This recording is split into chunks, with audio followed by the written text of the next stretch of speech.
Hello, and welcome to another episode of Child Abuse Awareness. Darlene J. Clark.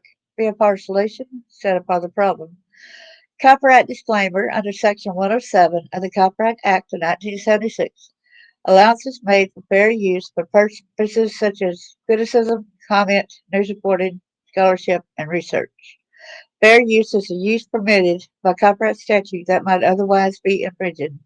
Nonprofit, educational, or personal use hits a balance in favor of fair use.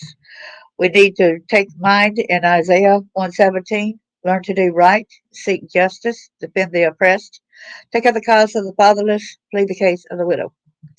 Well, first, before I go into get bringing Charles on, he is on the phone since don't have a laptop really available today. But what we don't cover today, we'll go over tomorrow. But without further ado, thanks to everyone that's coming. Please hit the thumbs up, the bell icon. So, Charles, we've been discussing the Lockheed Martin fraud in the USAID scandals. And I know that Access Graphics was owned by John Ramsey. And we know that he expanded, and that was in Doraville, Georgia at first, right? That is correct. Then he expanded to Boulder, Colorado, right? That is correct. Okay, so whenever John Bonet, even though Lockheed Martin ended up purchasing Access Graphics, but John Ramsey was still the VP. And what else was he? Well, he was really the computer engineer who created the hardware. First, it was the microchip hardware for data entry for your local courthouses, municipalities, state governments. And like we covered in episode 4, he got with Polaroid when they had the better quality film than Kodak, and that was what pretty much built Polaroid up, was having the higher quality film for the microfilm computer hardware that he designed after designing the microchip for the U.S. government. Because we're talking Silicon Valley here. Right. So people have asked you, how does General Electric come into play here? So here I am. I'm looking it up. In 1989, Ramsey formed the Advanced Product Group, one of 3 companies that merged to become Access Graphics.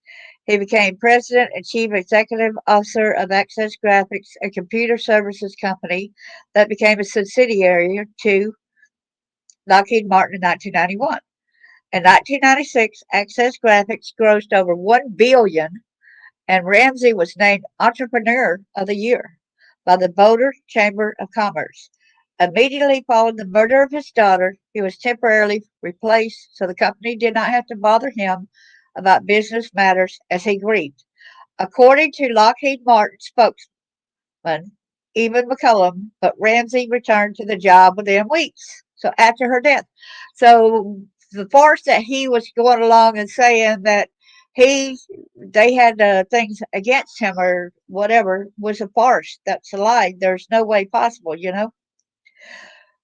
So Ramsey, along with his wife Patsy and young son Bert, moved back to Atlanta shortly thereafter. Access Graphics was later sold to General Electric in 1997. So there's where that comes into play. I want to show y'all a little interesting little tidbit of fact that I found when I was doing research. Okay. So y'all know about the USAID that everybody's been showing, right? The faults, the frauds, and all this. Look at all this money that was given to Lockheed Martin Corp. Look at this: 28,628, 884, 742. Wow. And so another time, nine, what is that, billion? 253,228,138. Another time, 6,623,708. 623,784,934. Another time, 4,118,000. 1,972,433. And it goes on and on. It's several pages of the like. Look at all these numbers here, y'all. Look here. This is Lockheed Martin. Okay? So the numbers are going down to less and less money, granted, but there's still 65,717,427. That's nothing to sneeze at, right? So then we're going to go to the last page of it right here of the USAIDs. And so here is 7,533,658. It just keeps going on and on and on till we get down here and it says zero here, that part right here. But yeah, we found the connection between this and John Bennett Ramsey, who is John Benet Ramsey's father. Okay, so when we go along with this, and you were saying that also that Jay, that John Ramsey's father was James Dudley Ramsey, right? That's correct. And you said that he worked at airplanes or something. I'll let you say what he did, okay? Well, he was the czar of the Michigan Aeronautical Commission in 1959 until 1975, 1976, upon the completion of the landing strip there on the Norfolk Island. Wow, y'all heard about Norfolk Island. I'm sure a bunch of y'all have. Yeah, if y'all have heard about Norfolk Island, please put a 1 in there. But it's known as the first, Epstein Island. It's just, pretty much the, first known location that tied into child sex trafficking and production of child pornographic materials through the brother Paul Summercamp that was headed by Francis Duffield Sheldon. Oh, yeah, we did a show on him before. Mm-hmm. He was really one sick guy. Well, he was, and he also looked into his occupation. He was also a developer, builder. He developed, Norfolk Island into his little resort. The brother Paul Summercamp was, this thing was to give troubled youth a place to get away and just, have some fresh air and have some, positive activities in the summer, which we come to find out what their idea of that was is totally contrary to what the people were told. Can y'all hear Charles okay? Please put a 1 up if y'all can, or say yes, please. If y'all can hear him okay. And I want to make sure that I don't need to move the phone in a different locale. Keep talking so we can see if they can hear you. Oh, you can hear. Thank you, Patsy. Eric said yes too, so they can continue on. All right, good deal. Thank you. So it was supposed to give these troubled youth a break, get them out of the environments of the pressure of the city and neighborhoods to a place that they could relax. And we see this so many times when it comes to these activities involving children. They're a lot of times just not cracked out what they're supposed to be. And Norfolk Island was really no different than what was happening over there in Winchester, Tennessee, with Claudius Vermilion. But that boys thing that I did a story on that time too, and Facebook the YouTube kind of shut me down on part of that story when I was doing it. Yes, ma'am, and we saw how little time that Mr. Vermillion wound up serving in prison before getting his conviction overturned. Right.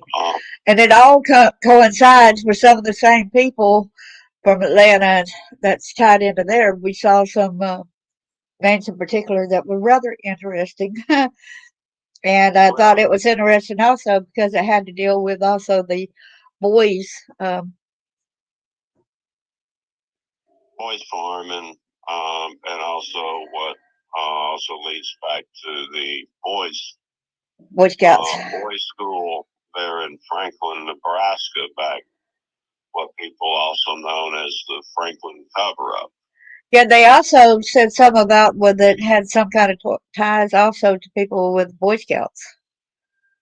Well, yes, and you know, you look at people like Sheldon and a lot of these guys who, you know, got in as scout leaders there when they could, to where they would have access to these young boys, especially getting troubled youth involved in scouts.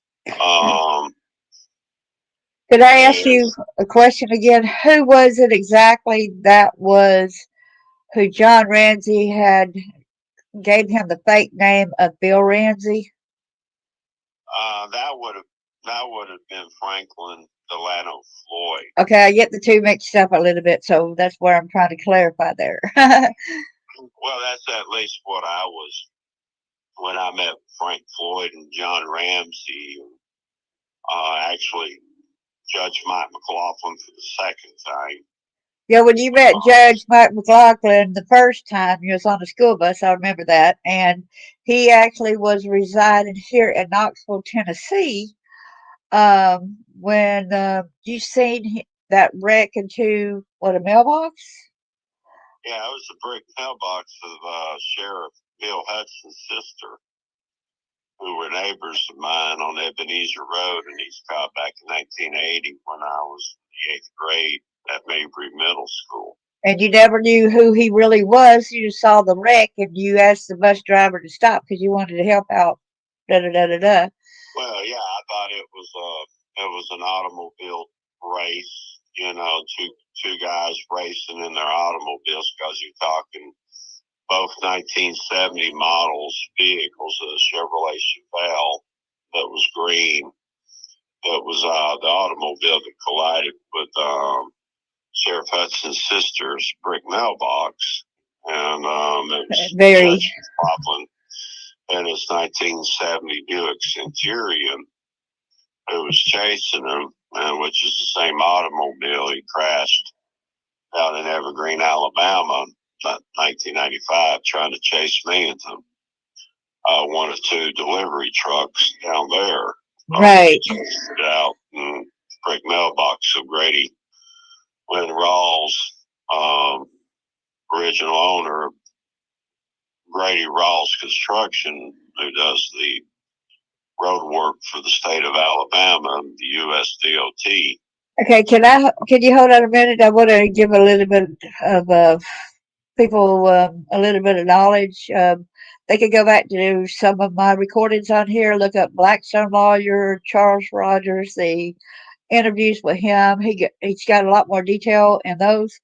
But I can remember your brother Fred. He was a bad apple in the family, basically. And he said, "Well, I want to introduce you to somebody that's responsible for the Atlanta child murders." Am I right or wrong? Well, was involved in the Atlanta child murders. Right. It happened to be the person that he wanted to introduce him to. Guess who it was? None other than John Ramsey. So I even got to meet Del Montegraph is his alias. He was the executive with Polaroid. I think it's kind of weird because later this past year, I was able to find Del Montegraph and the top entrepreneurs, top of that in Atlanta, Georgia. And now it's like it's been white. Like, where did it go? I cannot find him anywhere now. I type in the Well, name, and it's like somebody's covering up for him right now and not letting. And I had to, it's like, like where did it go? well, that's not his real name. That's his alias. Right. Nobody really knows what his real name is. I've heard his real name. He used to work the Kodak booths in Marietta before he switched over to Polaroid in 1983. And you remember how the people had said that, yes, that somebody told you before you heard the name that I had said in Athens, Alabama, from the people that had done the child pornography to me when I was from 4 to 11 or something like that. And you said, One of yeah, the you heard that Nichols. name. Yes, the Green Hall name. Mm-hmm. And you said, yeah, they had to go through Del Monograph. He worked at Kodak and he worked for Polaroid, both, 2 different times. And so he would have to see the films and develop the films, whatever they were. And you said also how they would, the innocent, remember back when we were young, all our parents were taking pictures of the babies naked at the bathtub or, with the butts up in the air, something like that, just an innocent picture, right? People, a lot of parents like doing that for some reason. Well, you said that Monograph also went ahead and would send the pictures like to China or something like that because they looked at it as pornographic, pedophilia type of stuff. And so they sold the pictures like of our kids being butt naked like that to the Chinese and these other people, right? Well, actually, to the Netherlands. Oh, to the Netherlands? Okay. There's always been a big connection in the Exactly, Cash. Netherlands. There ain't no Polaroid Insta camera. There's no trail there. But this was No, before the Polaroid. well, The camera even that they used on me was reel to reel. mhm. Yeah, even after the Instamatic pictures came out, there was still people that preferred to do their pictures um, on the old, traditional film, where you had to take them in and have them developed because of the better quality um, for the pictures. The Instamatics didn't produce as clear of a quality as did for the film and your original, you know, cameras. Yeah, it took a Um, while for the Polaroid to catch up and actually not make a blurry Polaroid photo. I remember that. mhm. A lot of times there was a lot of green in the pictures, right? Yeah, But it, and that's a lot of that went away when they went in and developed the microfilm that John Ramsey used to design for the you know, Microfiche. microfilm industry, where he made his fortune. Um, he was involved with companies like General Electric, Motorola, So, Home Depot. so basically, the things that they did by putting our records, our medical records on microfiche away from the paper, right? Well, it started out with a microchip, and in 1984, the United States government shut down the microproduction in the U.S., which shipped the microchip industry over to Japan. So to replace Exactly, that with Cash. the microfilm, and Kodak and Polaroid was the two main companies that made the film, so they were given the opportunity to come out Exactly. with a higher quality film than the other for the Yeah, for this new hardware that John Ramsey engineered, right. because he had engineered the microchip um, technology. Then they switched over to the microfilm. And So that's one of the services that companies like Excess Graphics wound up providing after they had subletted it out to you're right. other companies like Leighton Graphics Marietta, for example. They started out doing them data entry for both the microchip and microfilm technology for Cobb County.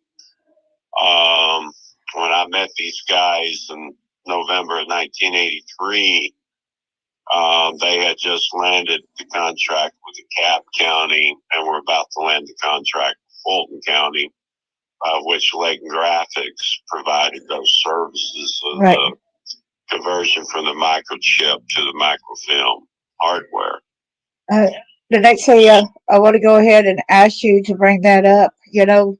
Later on, McLaughlin became a judge over there in Cobb County, right? A magistrate, and he was there for a while, was known as the Dean of Cobb Magistrate Court. And it's amazing what people would tell somebody when they try to kill you so many times, that they kept trying to go after Charles, because Charles, they tried to sell him as a little bitty boy and tried to take pictures and stuff, and that didn't work out to their favor. So he knew a lot of things that was going down, and they just kept trying to kill him, including John Ramsey, Judge McLaughlin, even his own brother, Fred. The whole big conglomerate of these horrible people over there in Cobb County and Fulton County, Georgia. Mm-hmm. And, the thing about it is, it's kind of funny how much John Ramsey divulged to you. And then the thing about it is, he thought he was going to kill you when he gave chase to you, but you didn't die. And they actually did shoot you with what? Well, in 2013, after so many attempts on my life, and I got to getting popular around a lot of their associates in Atlanta. They couldn't really, in as much, just come over and just execute me without stirring up a huge problem, really, both the U.S. and Peru, because my wife's from Peru. Right. So, it could have caused an international incident, is what it boils down to. Yeah, and they did not expect you to be able, and this is not a bragging tactic, and this is bona fide but true, and I don't know how you found out about this kind of stuff, maybe by listening to them, hearing them, because you are a brother, to one of these bad people. So I was wondering how you found out all the bombing things that they were going to detonate off, but you were able to stop a good majority of them. Well, I don't want to leave out my cousin Robert Beach out of Oh, yeah. because really Robert was the bad apple that got my brother Fred brought. Okay. Now Robert, him and some of his colleagues over at IBM, where he went to work at in 1975 after he left the police department. Right. Cobb County. So he actually was with the police department, huh? And then the other guy did never get to be in the police department, was it? Well, there was him and a couple of his buddies that worked at Precinct 2 that left Cobb County and went to work for IBM as security and worked their way up the corporate ladders there with IBM. That's why two of them were in the Ramsey home the night of John Benet's homicide. There was a ton of people in the Ramsey home.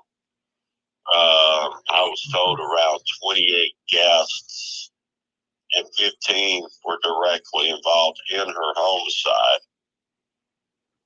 And of course, John wasn't there, but he had it done. But did they not say and tell you that they had her in a different building, like they were out there smoking, and told the homeless people to leave that?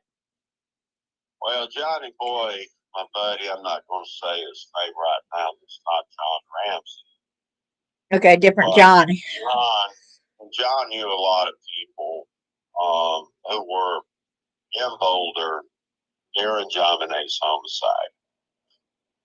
And I spoke to two people from Marietta that were out there. And they were even shocked when they were out there that, this couple would have their own, 6-year-old daughter murdered and would even consider using it as blackmail to some of the people who attended the party. Because it upset quite a few of their guests when they found out that there had been a murder staged at their house. And here they were staying overnight over there celebrating Christmas. Yes. And I thought it was... all the people that were in the Ramsey home were privy to this information that whenever John brought her home that night, that she was already dead when he brought her home. That's why the rigmarole, whatever you say, I can't say the name right now. Rigor mortis. Yeah, there you go. He had. Need more sleep. Well, he had connections in the medical field. Right. And of course, in the pharmaceutical industry through Ron Burrell, one of the original executives of the Home Depot Corporation. Right. Boy, it really comes out with a big Home Depot a lot of times, don't it? Well, yeah, you can't help but stumble across these guys because they got their ticket to the United States after, being in the IDF and the Mossad during the Six-Day War in 1967. And of course, everybody knows anything about John Ramsey being in the Navy in the 1960s and training out there at the Naval Academy in the Philippines, where met his first wife Lucy, because that's where she was from, the Philippines. Yeah, and a lot of people don't realize that John had another daughter who died, and that was your friend Beth Ramsey, yes, Elizabeth Hatch. He has two other daughters. Melinda too, right? Yeah, Melinda, and of course John Andrew was, the youngest of that trio. Right. And then of course Burke and John Bonet. And It said, so Cash is asking Philippines interested in sex tourism for pedos, even in 2025. Well, you went down there and you were trying to also help fight that too in the Philippines, if I'm not mistaken. Before we go into that, I want to, we need to get with that. I think Terry Nichols will be first before we talk, or do we talk about the guy in Canada first? Which one? Looks like Terry Nichols would be first. Well, yeah, we want to cover Terry's part where people get a general understanding how he got mixed up in the stuff. But I really didn't do much work in Philippines. It was Republic of Peru that I was a U.S. envoy in 2005 for the Bush administration to the Toledo administration when I brokered Operation Predator.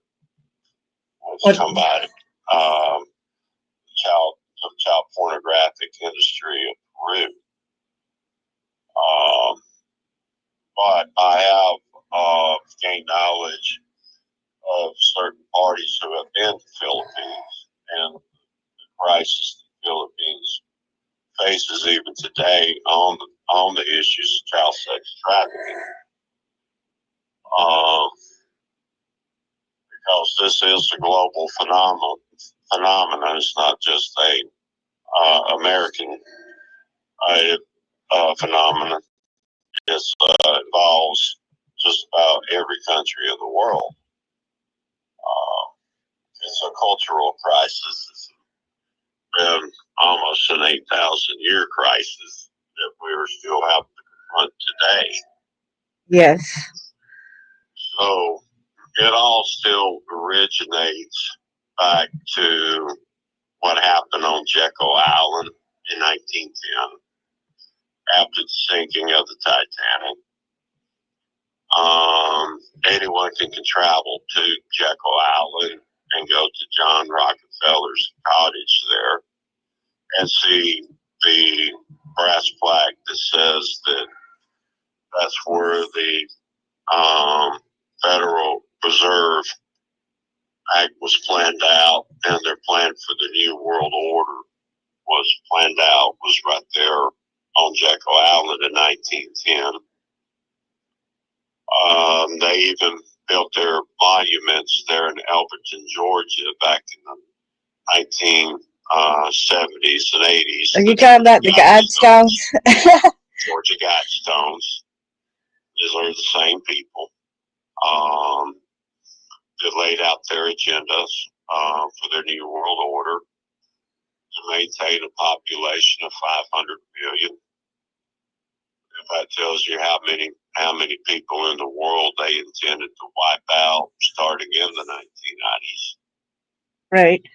So when we go into the amount of people who was involved in the murder of John Benet Ramsey, we're about to get into what else they were involved in, which includes the bombing of the Alfred P. Murray Federal Building on April the 19th, 1995. I'm going to have to also show up that, what was that girl's name over there that was with the Oakland City? Jill, was that her name? Jill Robinson? That was the Oakland County child murder case up there in Detroit. I mean, but isn't that the one that he said the anniversary of Jill Robinson's death? Yes, ma'am. That's the anniversary that he told Beth he was going to have John Benet murdered back in 1991 when we had that crisis over there at Bentley Farm, and they executed those two black teenage boys that I helped escape from that one barn. Right. That is when John Ramsey told his oldest daughter, Beth, that he was the one responsible for the homicide of Jill Robinson, who he shot in the face with a shotgun. They're in view of a police precinct. They're, if I remember correctly, they're in Birmingham, Michigan.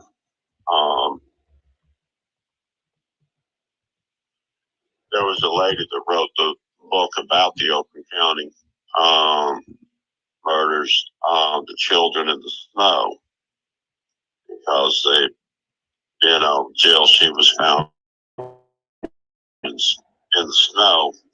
A lot of those children, their bodies are found in the snow. Now, the great similarities in their homicides and a lot of these other so-called unsolved child murder cases, including some of the Atlanta child murders, John Benet, the Delphi murders, still have great similarities. That a lot of these children have been made after their sexual assaults, and they all have been fed before they had been murdered. Like John Benet, she had been fed, within 2 hours of her murder. And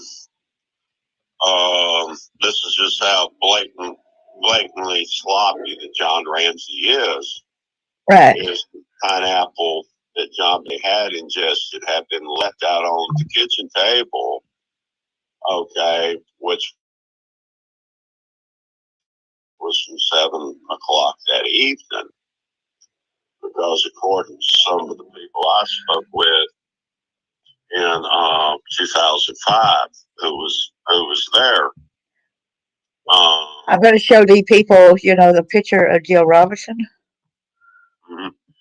Was John Ramsey was not always at home during the night.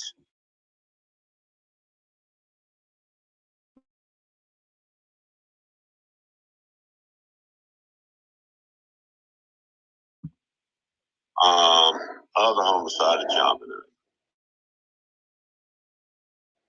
He had constructed a space down in the basement where he could lay her body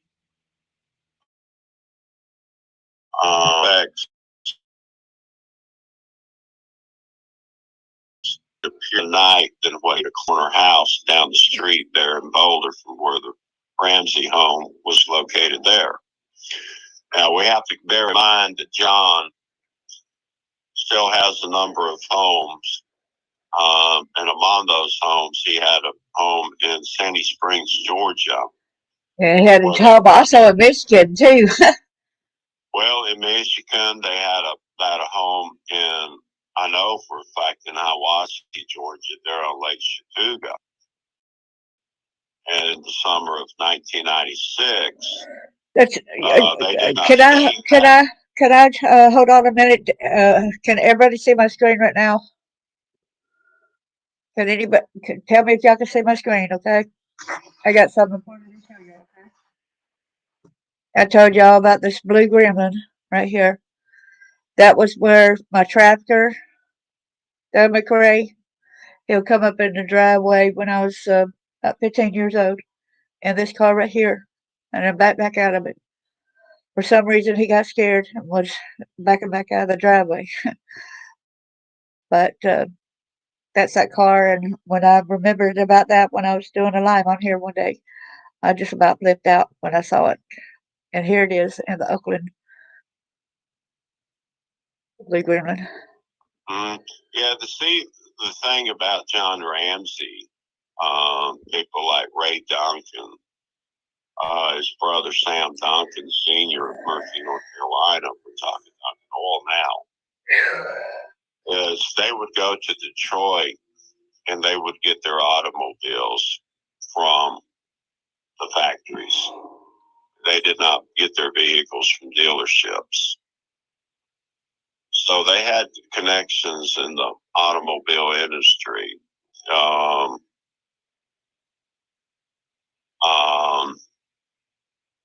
And Big Ray, he had his home there on Lake Chattooga in Hiawassee, Georgia, 1996. And that's where the Ramseys stayed at instead of in their house. Thank you, Cash. I believe it was Fleet White and his family that used the Ramsey home in Hiawassee that year. Ghislaine Maxwell and Jeff Epstein stayed in Big Ray Duncan's home during the summer of 1996. Right. That's right. We see the picture of Ghislaine with John Bennett that was taken during Oktoberfest 1996 there in Helen, Georgia.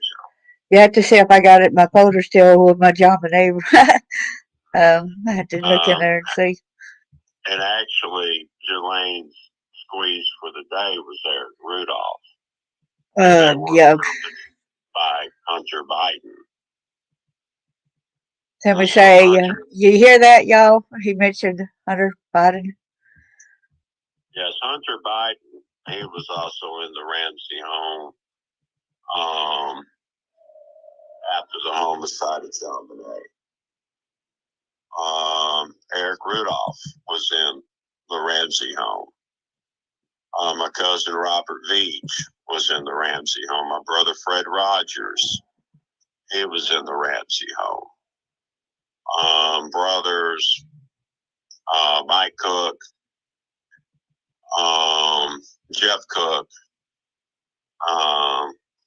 and if I remember correctly, Ted Cook, they were in the Ramsey home.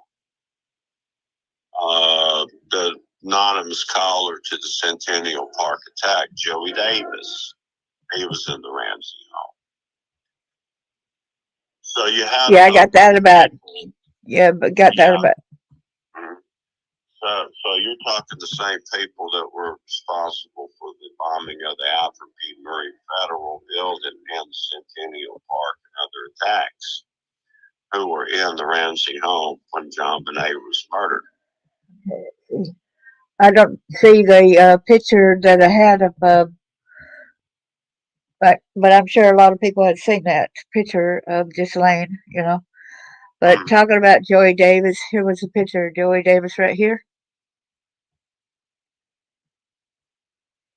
I'm not able to see it. Yeah, I'm showing the people. I got it listed. You tell me who they were, and Yeah, he is also my suspect in the January 5th, 2021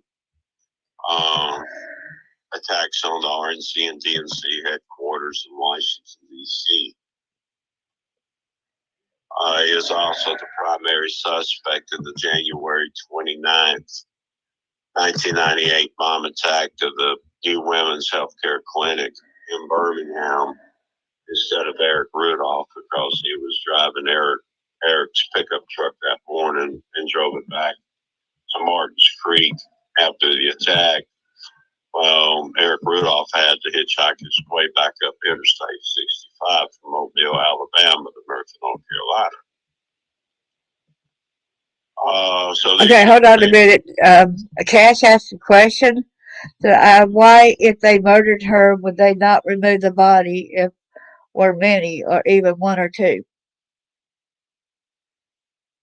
Because I wanted to look like it was kidnapping and they didn't adhere to whatever, so she got murdered. So they're trying to make it look like they didn't do it. They tried to look like they were the ones innocent.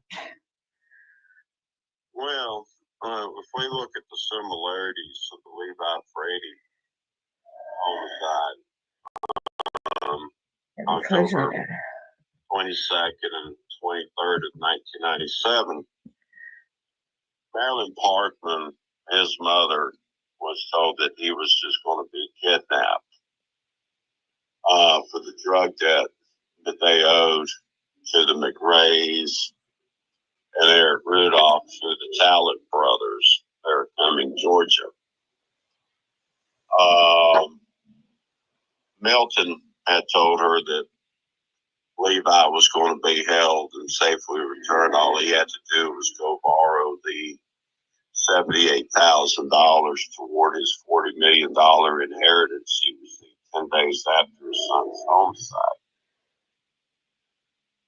And this is Judge McLaughlin, everybody. So Marilyn was put under the impression that when she got home that evening to wipe down Levi's bicycle and stage the abduction scene, because she was under the false impression that she was going to get her son back safely. So that's why she participated in staging the abduction scene away from their home, because Levi was abducted from his home at 3:30 p.m. on October 22nd, 1997. So everybody I spoke with, Patsy, knew that John Bennett was going to be kidnapped. So she prepared the ransom note, okay, because she also had been told that John Bennett would be safely returned. So that's why when the neighbors hear scream from the Ramsey home in the early hours of the morning is whenever Patsy discovered that John Bennett had been murdered. That's Eric Rudolph. So we're talking about two mothers that have been deceived by both of their husbands, or Marilyn Parker's case, ex-husband, about their children. I do not believe that Patsy would have gone along with her daughter being murdered. Right.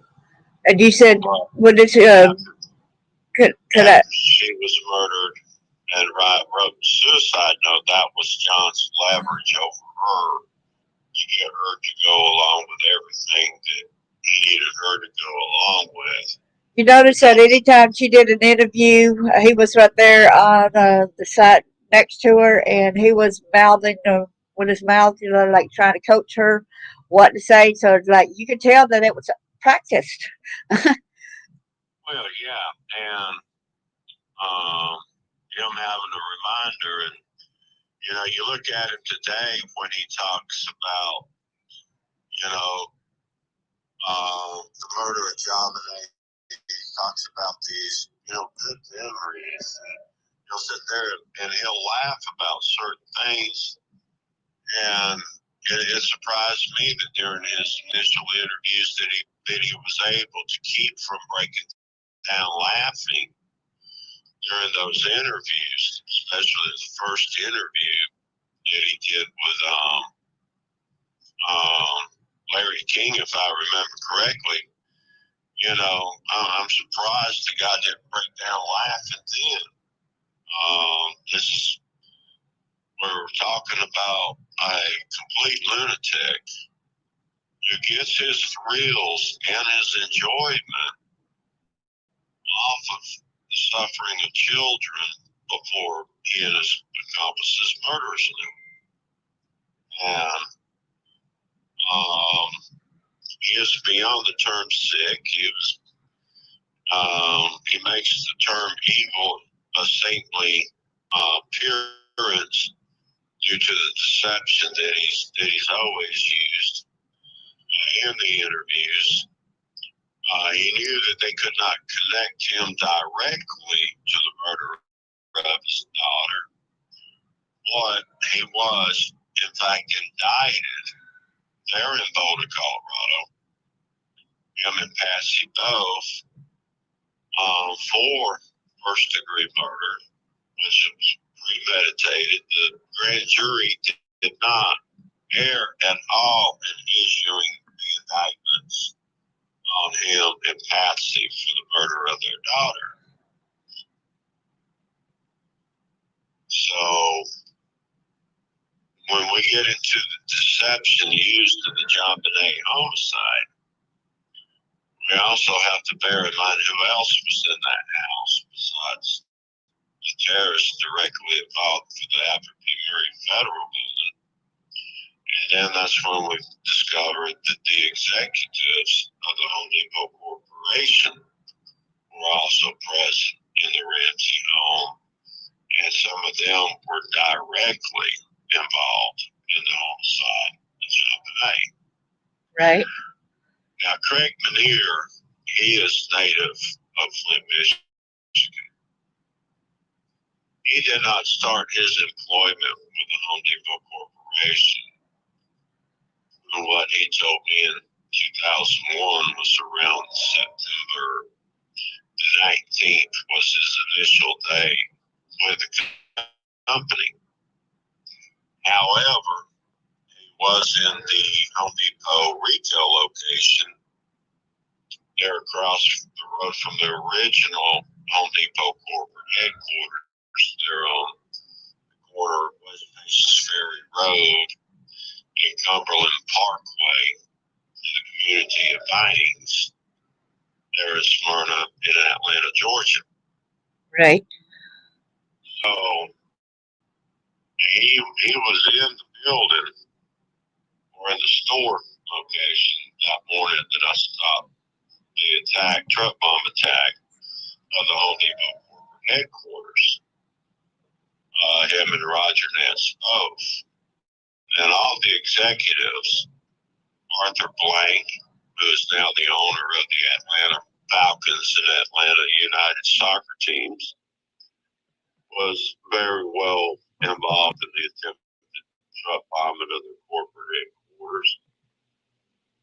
Ken Lagone and Bernie Marcus had just walked back over to the corporate headquarters building when that truck bomb arrived. They were still in the basement. Bernie stated in our interview in 1998 that he had already went up to the second level and got a page from Ken and had went back down to the basement of the building whenever the truck bomb arrived. Well, there was a bomb shelter built in the basement of that building. It's a beautiful, magnificently built building. It's part of Piedmont Healthcare today.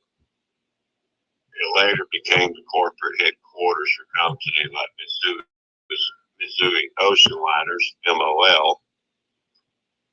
They wound up with it after Home Depot built the current headquarters across Interstate 285 on West Faces Ferry Road. But according to Craig Manier,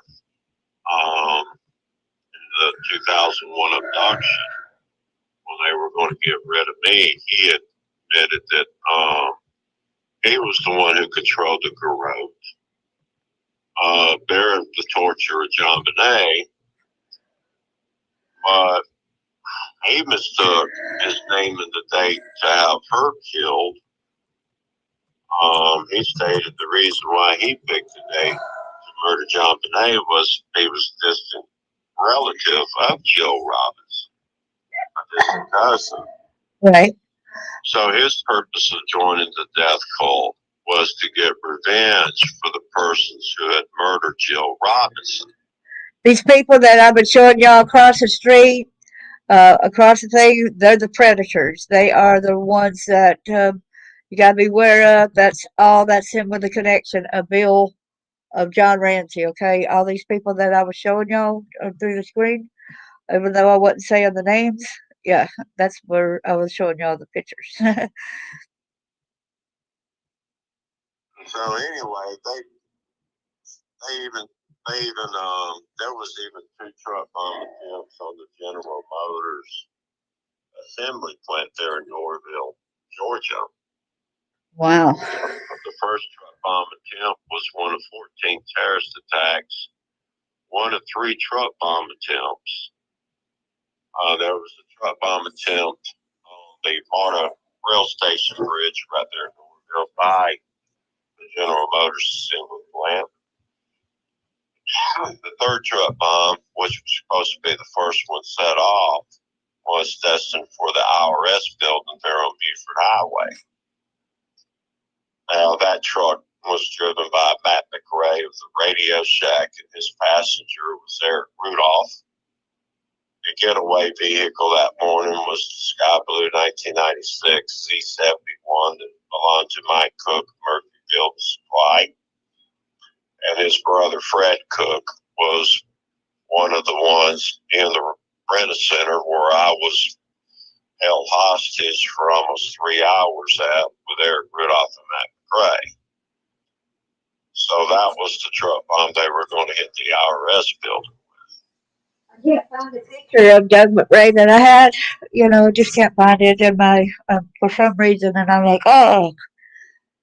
Well, the only thing I've been able to find is the composite sketches filmed in the Timothy King case and in the Levi Frank homicide. The composite sketches, those 2 homicides.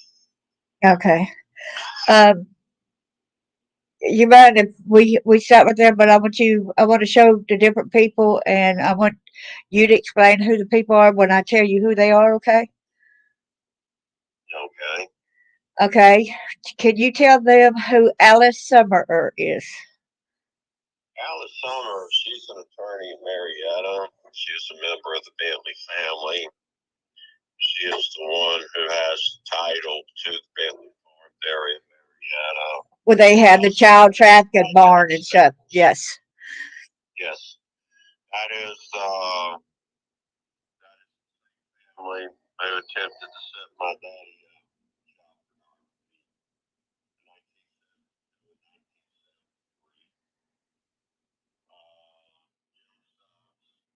Married into that family. He's the first perpetrator who tried to execute me in Morgan, Georgia, in 1975 after his arrest in 1973 for it. It was his 5 and 6-year-old daughter who they tried to lure me and force me into engaging in these activities with her so they could record, film, or take pictures, which I was much sharper than to fall for that. But they tried twice, once in 1972 and once in 1973. Right. led to the arrest of Jim Stubbs. And see, right now, the picture I am showing right now is George Edward Bentley Jr., aka Ed Bentley. He's the one that actually owns that Bentley Farms, along with letting that Summer lady live there, right? Summer, yes, ma'am. So he's actually the owner of Bentley Farms, but they do the trafficking over there. Yeah, he pretty much.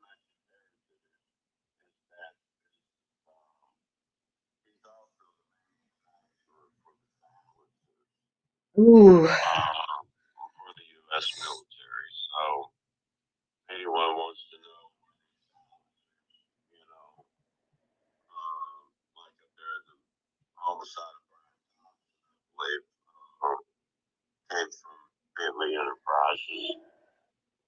If not, the perpetrator was taught how to make his salary by Bentley Enterprises. Right.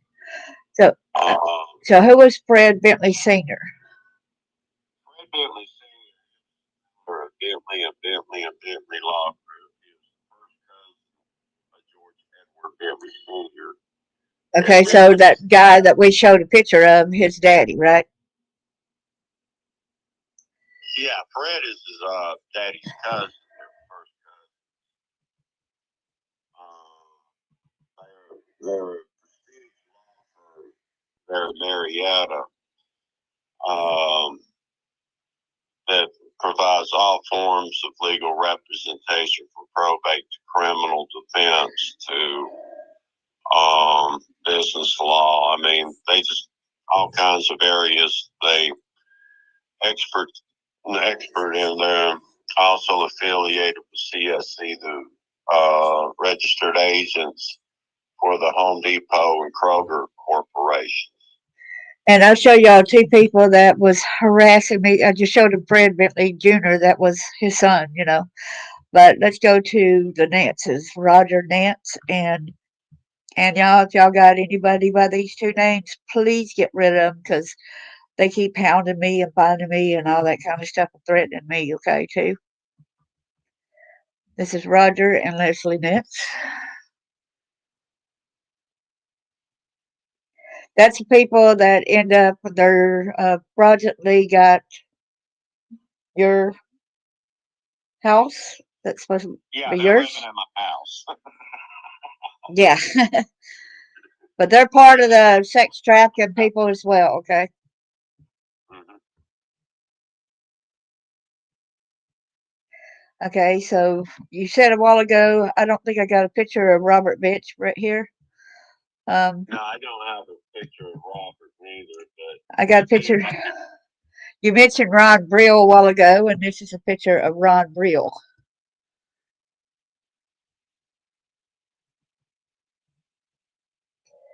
I'm going to show Joe Pugh, which was Butterbrains, which I happened to run across him from a dating site years ago, and he had that hidden room in the closet.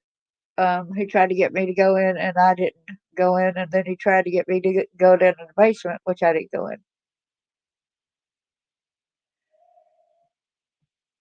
So that's him. It's kind of weird that I come across him at a dating site later on. I didn't know him, of course, had no hair, right? Yeah, he's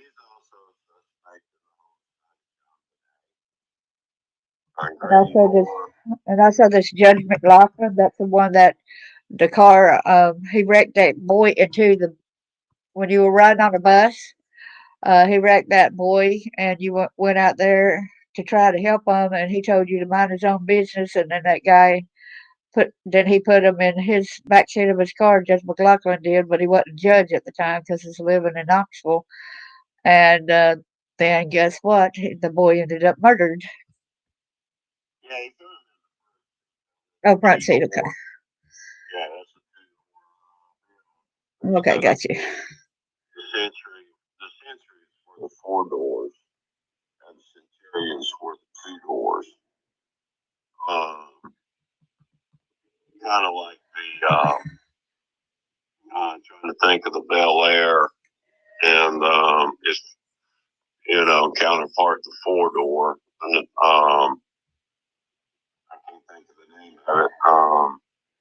It was just the difference between the two. I think the Caprice. I feel pretty bad. I don't think I'm showing the camera, so I feel pretty bad about showing that. Let me start that again. Okay. Let me get it right here. Oh, I'm so sorry. Let me go back to the very start of the pictures. So a lot of good that did when we was doing all that, huh? Okay, let me go back. I'm going to go to the very first one and start going down the line, okay? And we'll describe who each one in alphabetical order, okay? Okay, I got Alice Summer. She's the one that's residing over there at Bentley Farms along with George Bentley Jr. Well, I guess I'll skip. It's amazing. Y'all do a search and you'll see that two barns have caught on fire. It's amazing how they catch on fire when she's gone, and and it's late at night, and horses are not even in a stable. Um, but they got notorious for tearing down the barns and rebuilding the next day and stuff like that, right? That's correct. Someone like me was going to go over there and burn down a barn because of my house for them. I wouldn't set their livestock free, and I would wait at night that the horses were in the stalls, burn down the barns and kill the horses. I couldn't perceive myself doing them a favor and going in there and burning down their structures without their livestock being in them. Y'all put in mind that that's where they kept hiding the children, okay? Put in mind. There's a lot of local people there, Marietta, that used to commute daily from 120 Loop. They could probably vouch that there was multiple times a loft in this one barn had caught on fire decades, and then all of a sudden, overnight, it was reported. And how could a stone one though, be completely concrete, completely burned down like they claimed it too?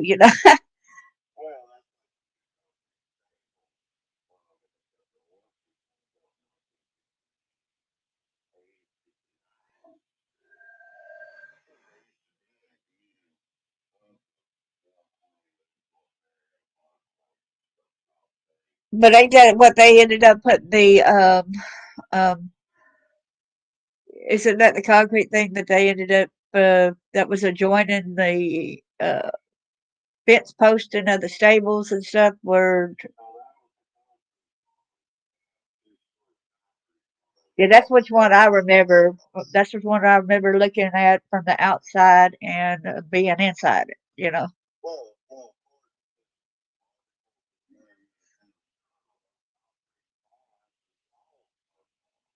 Yeah, that's what I'm saying. How could they get completely burned down just obliterate?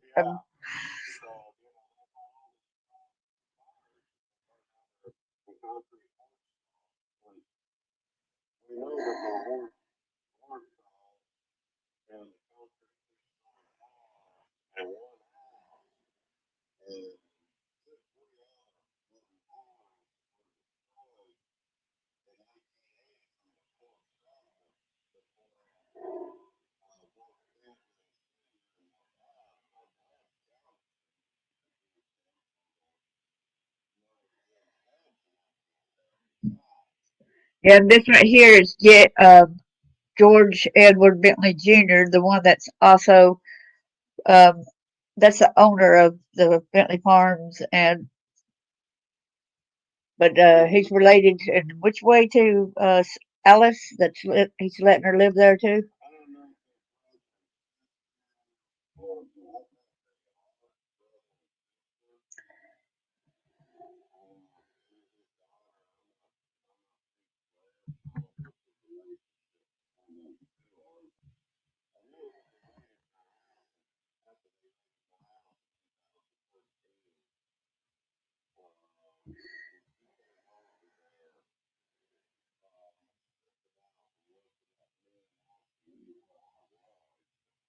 Yeah, and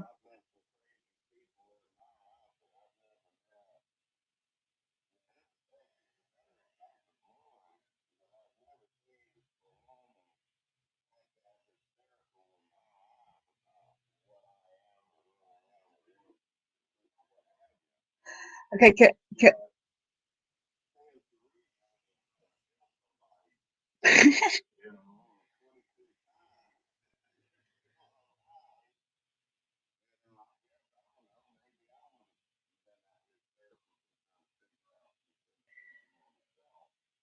the, the, the,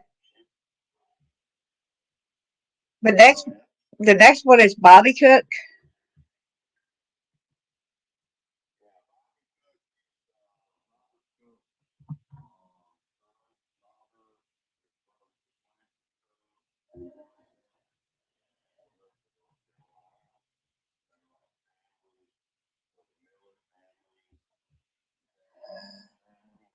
Oh, great, because Zell Miller was uh, governor. Yes, that's what I was about to say. And this is Fred Bentley. I don't know why I get on Bentley. I was trying to get a cook. Sorry. Let me get to a cook. Sorry. I'm trying to get to Fred Cook. Sorry.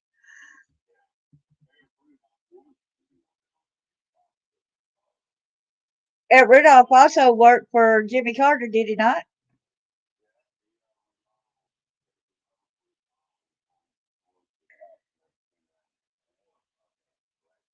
And Eric Rudolph was also John Bonet's ski instructor. Am I right or wrong?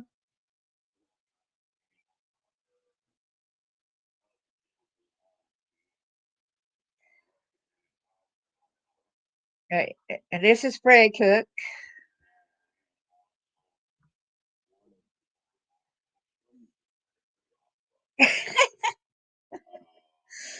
Sorry.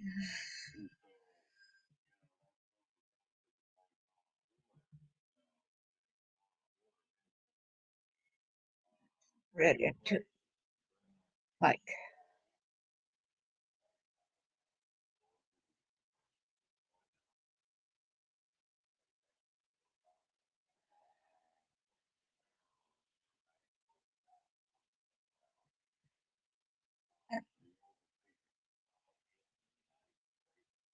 That was Mike Cook.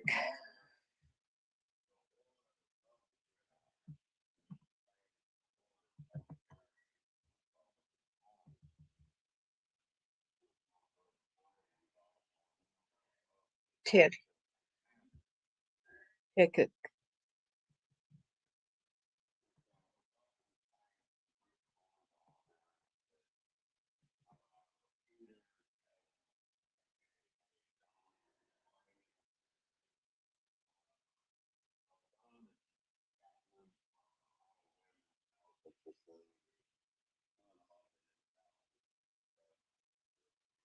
Wow.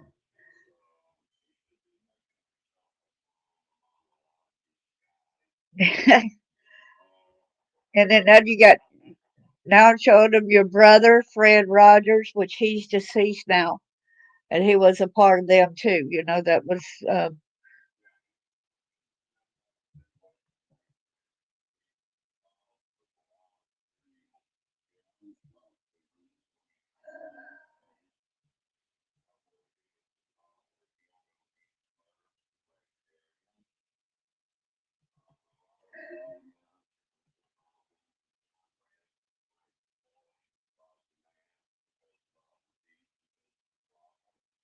here's Eric Rudolph.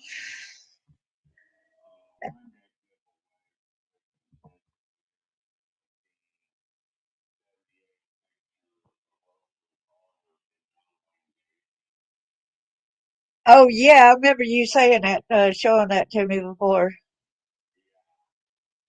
Do you really think that this guy is really the new identity of Eric Rudolph as Eric Nefe?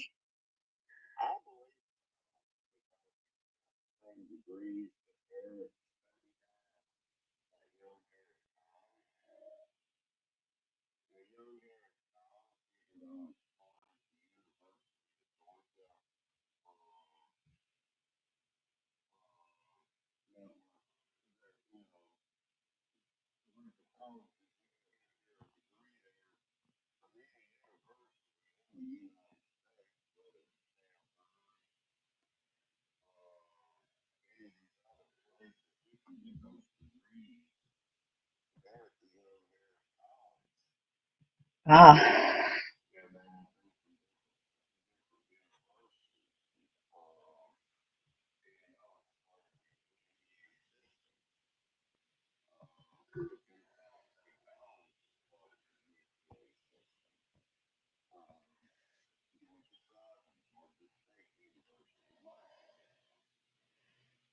And this is John and Beth Ramsey.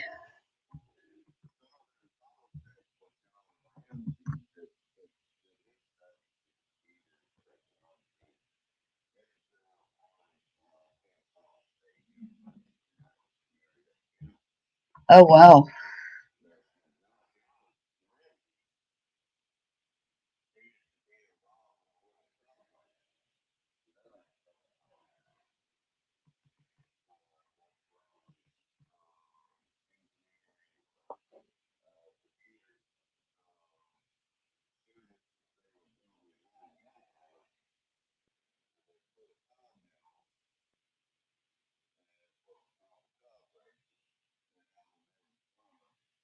Right.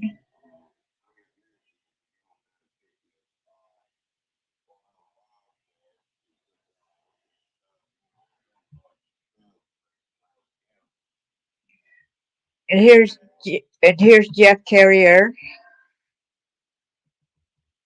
I can't remember how you said about him.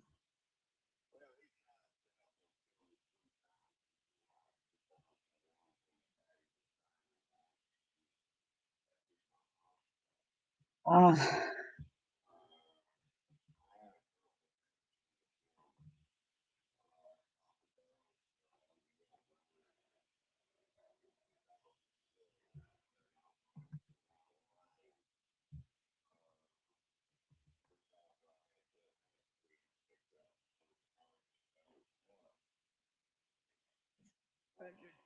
Roger Spot.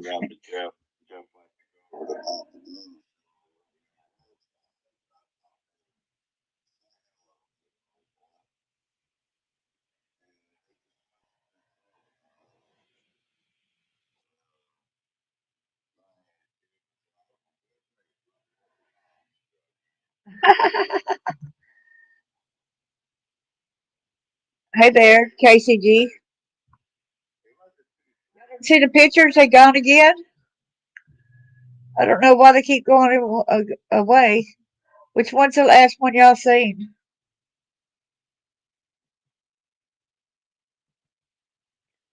I don't know why it keeps going out, huh? Some don't want me to show it, huh? Because it keeps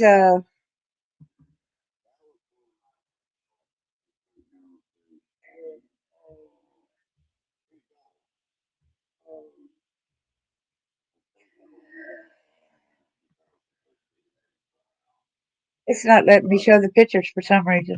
That's weird.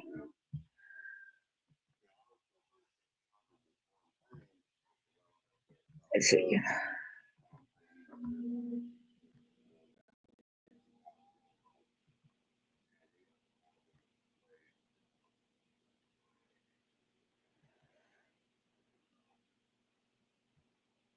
Okay, so what picture did y'all see a while ago? The latest one. And this right here is Eric Rudolph,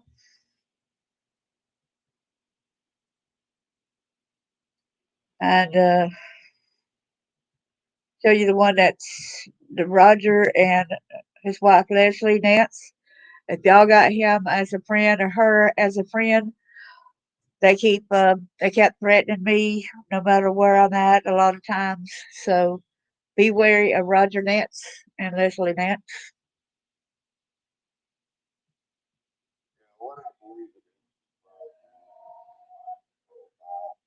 Uh huh.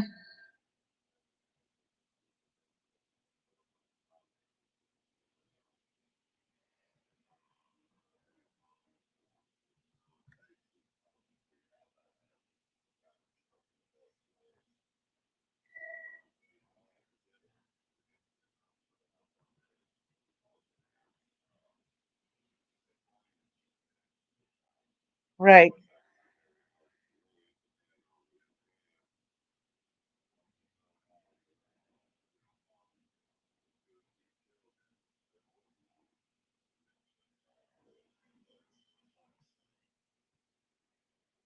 That was Mark Thigpen. Yeah. I want to show y'all also right here. This guy, I cannot believe it. There's no explanation for it. Man murdered in Tennessee, surrounded by gold coins and cash. Right? This was Blair Adams. Every aspect of this case is mysterious. A law enforcement official who worked the 1996 murder case says. Okay, a Canadian construction foreman who suddenly quit his job and told friends he feared somebody was out to kill him wound up dead thousands of miles from his home. Well, y'all know Knoxville, Tennessee. Yeah, well, McLaughlin used to live there, right? July. Andres Strassmeyer did too. Uh huh.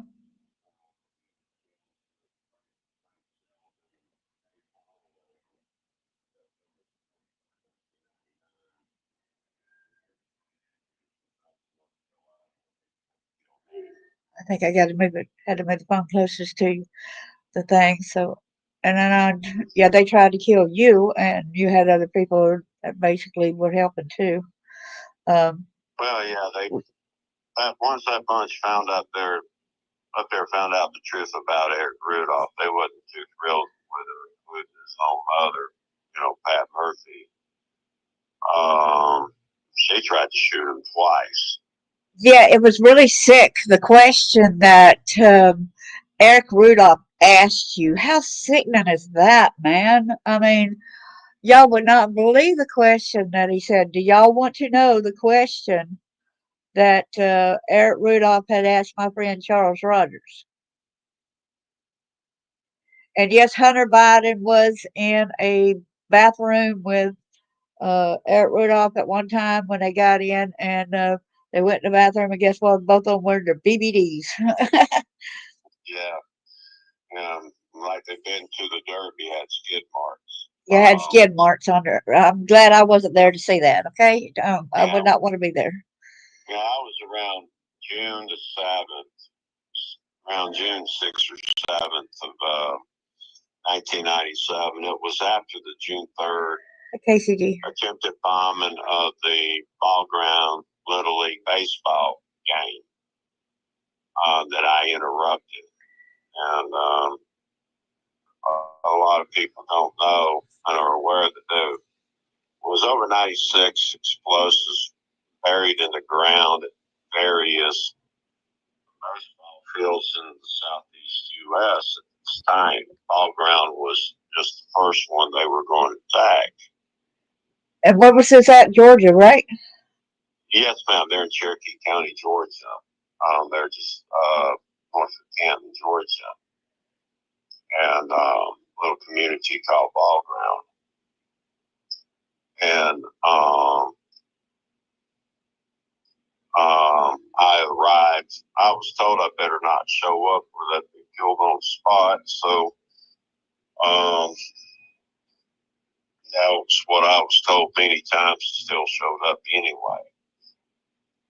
Um, shoot, they tried to kill me down there in Lower Alabama from '94 into '96. So I really didn't have a whole lot to lose. Go up there to Murphy, North Carolina, and shut down their terrorism organization and the majority of their attacks.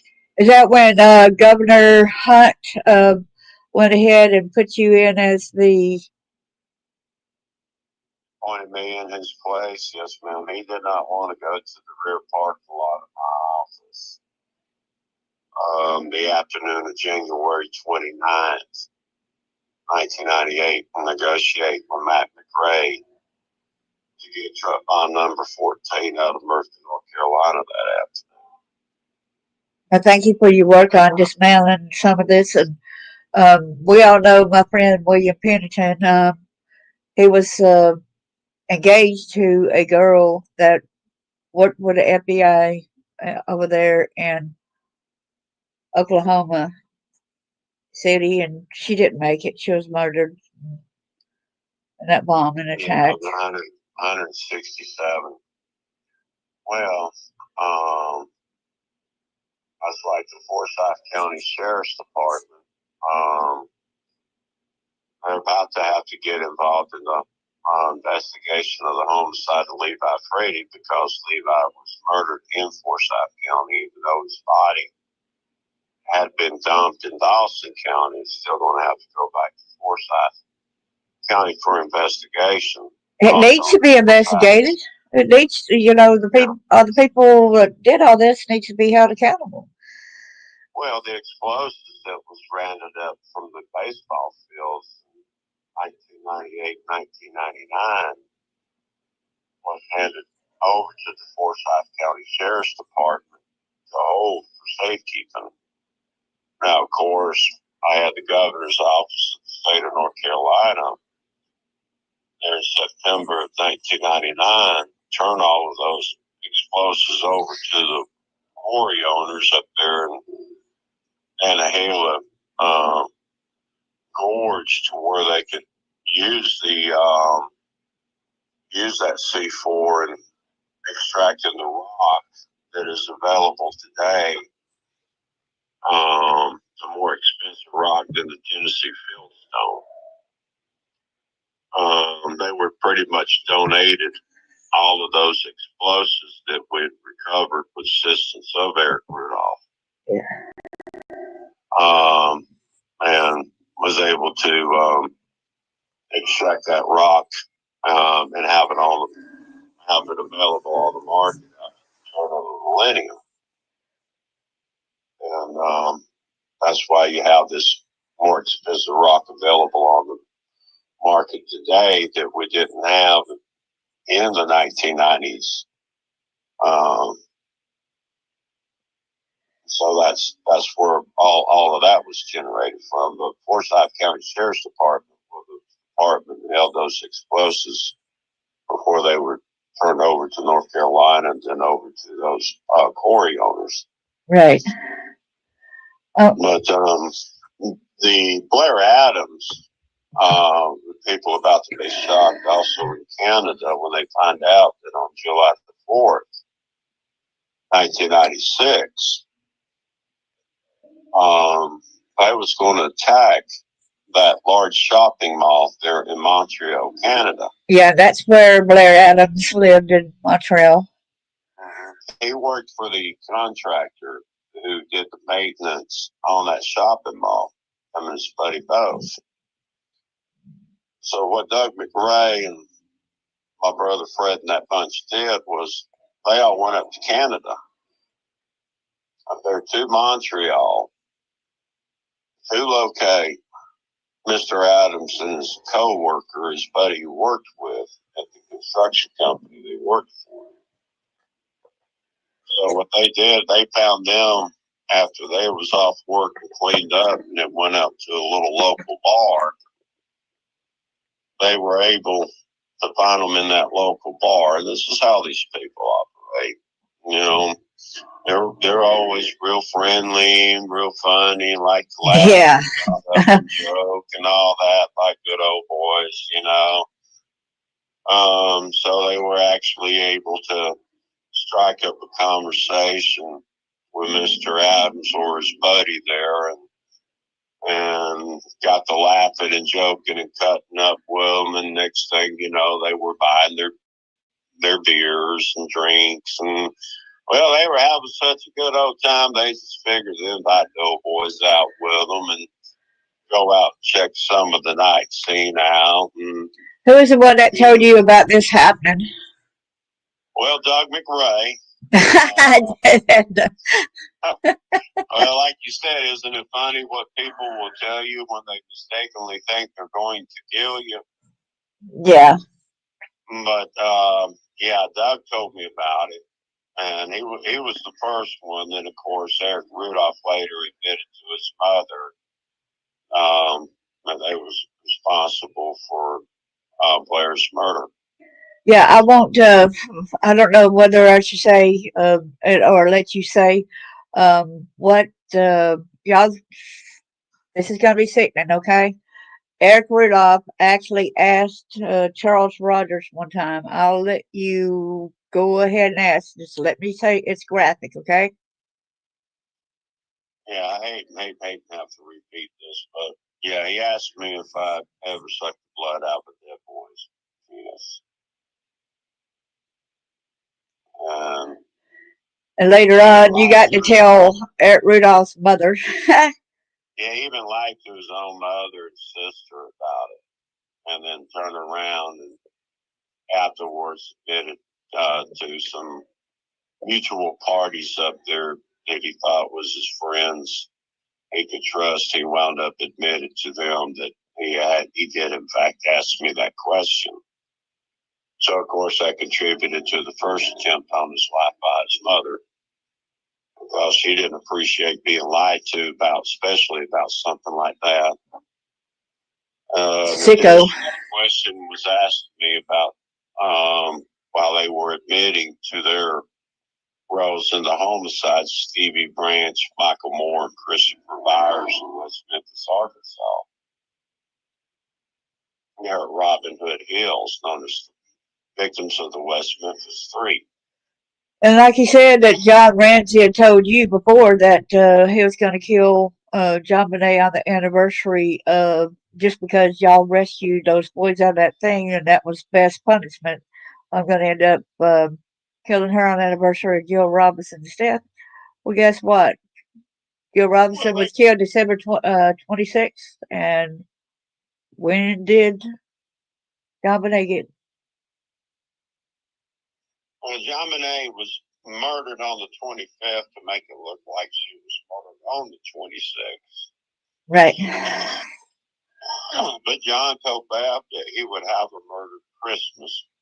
And we don't really know the exact day that Jill Robinson died either, because they found her so many days later, right?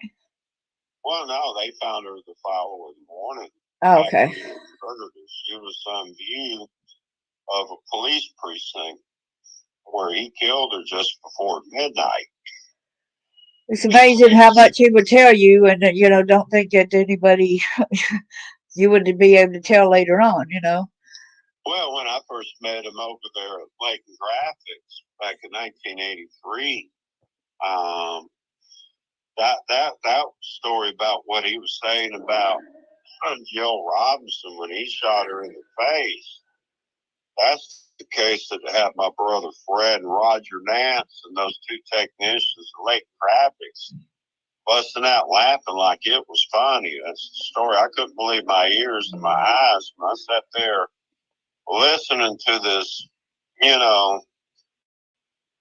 businessman boast about the children he had murdered, and then sit there and talk about how he got her out and threw her down on the ground and shot her in the face with a shotgun.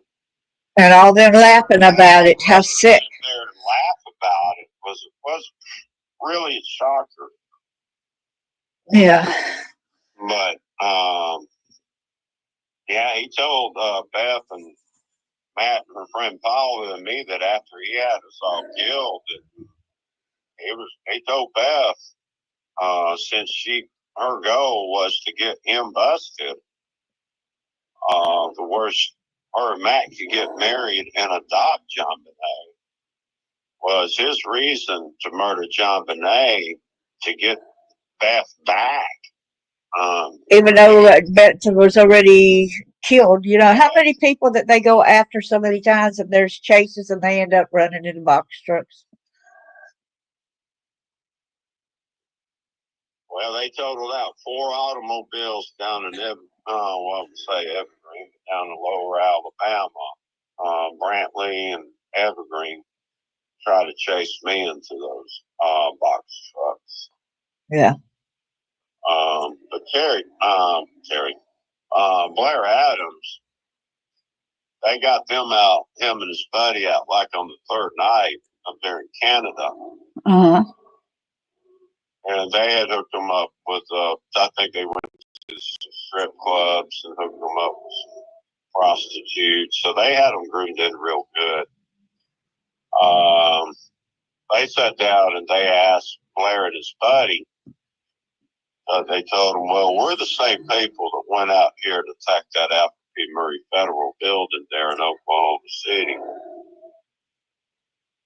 And we're planning on doing a terrorist attack up here in Montreal, Canada, on July the 4th this year. And it pays very high. You can get new identities. You can live in Germany and Europe abroad like kings for the rest of your life if y'all help us participate and engage in this terrorist attack this July. So they pitched Blair and his buddy what they wanted to do, and that was you get a device planted in the central heating and air system that would disperse a poisonous gas. Oh my. So when all the shoppers and patrons started seeing others drop dead from this poisonous gas, it was going to create this panic, and all the shoppers and patrons were going to run out of the entrances and exits of the shopping mall, and they were going to be sitting out there with fully automatic weapons, mowing them down like rats. That was their intention. The July 4th, 1996 attack on the shopping mall in Montreal, Canada. You know, that's the same year John Bennett died too. Yes. And that was supposed to, upset the Canadian government and people against the United States, to cause a conflict between both countries. Because we got to remember, they tried to hit 35 targets in all, starting with the Alfred P. Murray Federal Building, which ended in the January 29th, 1998 attempted truck bomb at the FBI field office in Mobile, Alabama at 9:17 a.m. But that was the morning after the surrender of the 10-pound core of the 263-pound hydrogen bomb that they had over there in Cook Ridge, there in Cherokee County, North Carolina, just across the creek from Young Harris, Georgia.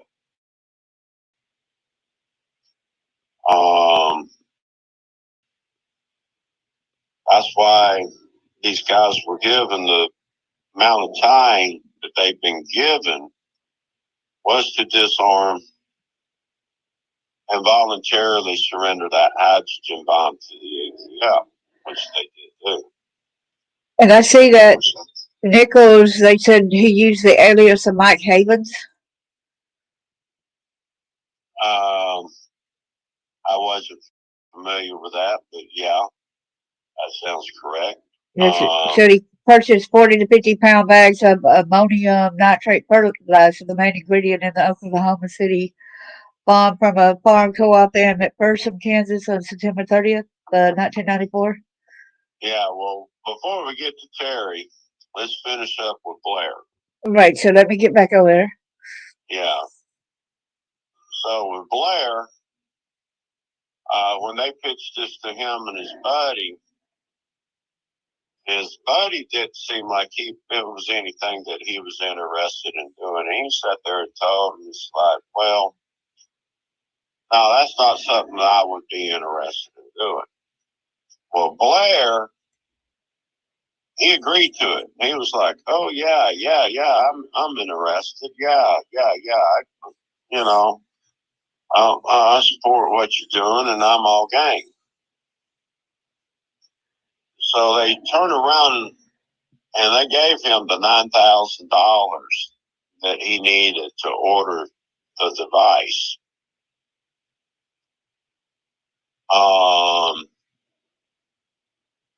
And I think it was like almost $3,000 for the gas, the stuff to put out and emit the gas that he needed for that device.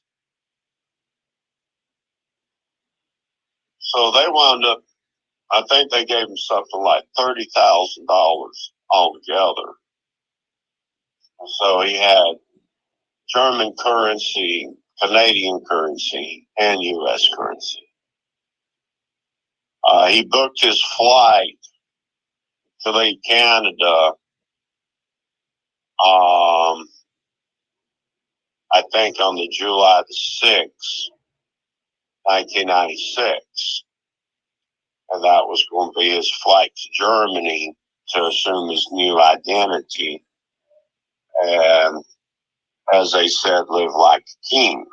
I can imagine, though, that they would have still wanted to go ahead and kill him because they wouldn't have wanted to pay him that amount of money. Probably. Um, Cover up loose ends in case he would decide to will if he ever were to get caught. Yeah. I believe they would have killed him anyway. Um, he was a rock hound, so he had some uncut diamonds and some uncut rubies and stuff like that. He had gold bars. He had invested in silver.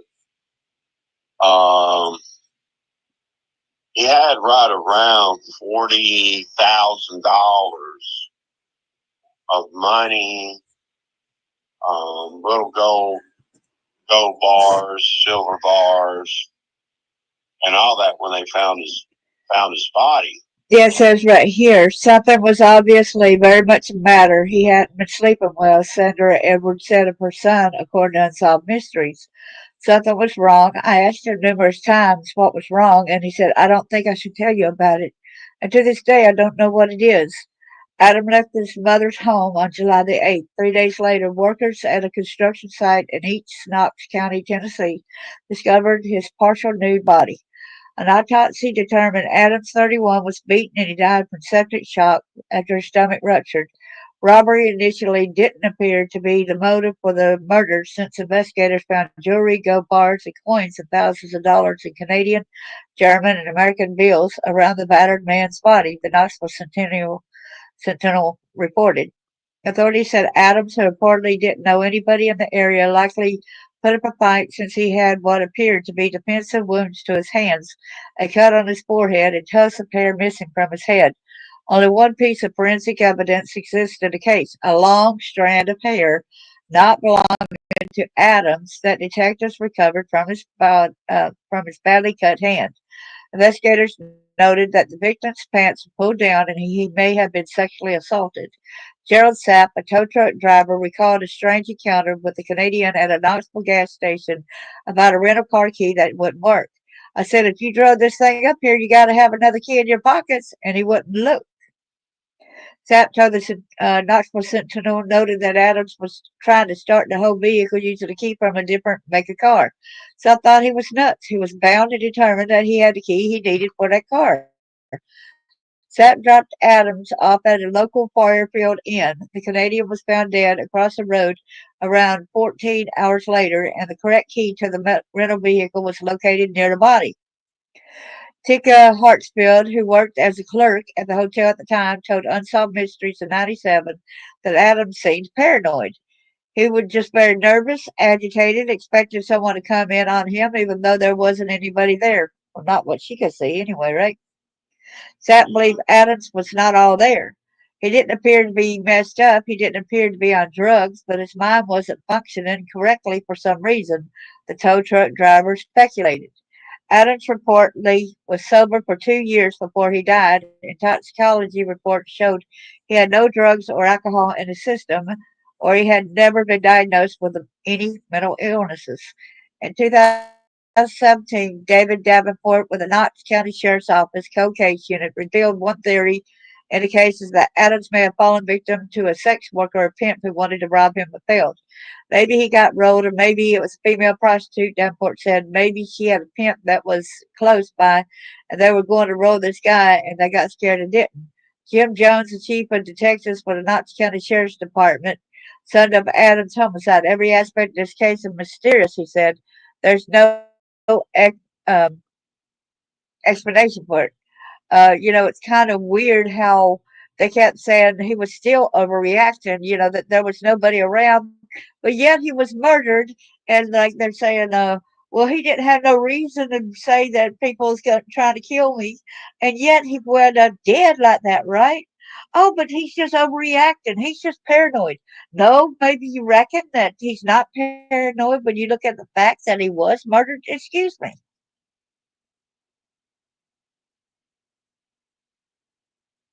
Yeah, when you look at the dialogue of his homicide, you'll discover that he purchased airplane ticket to Washington D.C. Yes, I remember that. Yeah, he was turned away from customs at the airport. Well, this guy, Eric, he lived in Canada, and he was somehow he was affiliated with these same people over in Marietta, Georgia. These same people are the ones that evidently are responsible for Blair Adams' death.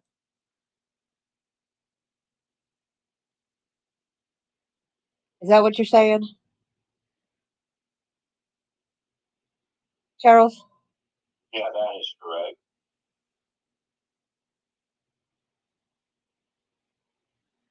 These same pedophiles, these same all this that did the Oklahoma City bombings, that's doing the pedophilia, that's doing the child sex trafficking. They're a big criminal.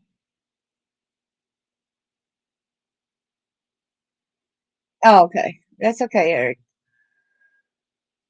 It's a big crime syndicate of these people. Well, they uh, they're pretty much the people responsible for international terrorism. Uh, it's like David Pate, who's been covering the Benet Ramsey homicide a lot here lately. Um, he's gone in since appearance um, in one of his podcasts, and he is Hi John Ramsey in his podcast last night to Israel. Wow. Well, of course, because Lockheed Martin supplies the Israel Air Force with aircraft just like it does the United States military. Um, there's some people that even remembers the back when Jimmy Carter was president. His brother Billy Carter uh, sold off those big jumbo C-Bat A's to the Libyan government. Y'all remember that? Started, Billy Beer. Yeah, Billy Beer, yeah. I mean, and of course, a lot of these scandals of today that's being uncovered with the USAID. There's a lot in there, man. Yeah. And they're running scared where now they want us to be quiet and quit looking them up or nothing, you know? Yeah. And they're saying, "Oh, you're stopping funding education." No, we're stopping funding we want our kids to go back to reading, writing, and arithmetic. We want our kids to be higher in their education. We don't want them to end up dumber than what when they first joined, started going to school, right? Yeah. Well, in Blair's case, he thought, well, if he could just come back, maybe if he could get to Washington, he could get protection from the FBI. So he wound up renting a car. He wound up driving down to Washington, tried to get with the FBI, apparently turned away, met with a bad agent. Oh man. So that's probably why they. The solution then was to go to Knoxville, Tennessee, and tried to give back these people their money and then some. So he took all of his savings out of his account, out of the safety deposit box and everything, before he fled Canada. So he brought everything he had, hoping to give to them to change their mind and want to kill him. But when we look at what Terry Nichols did, okay, when it came to the Oklahoma City bombing and what he did do, then we're going to see why they killed Blair Adams. So he got to Knoxville, and he left the key in the rent-a-car, and they took the key out of the rental-car while he was in the store. So he was followed from Washington to Knoxville. So they were already on it once he got to Washington. So when he pulled into that convenience store and got out of his automobile, didn't take the key out, they grabbed the key. So he went over to the motel and he checked into the motel, but he didn't even go into the motel room. He went looking for that key, and he couldn't find that key, and they found him.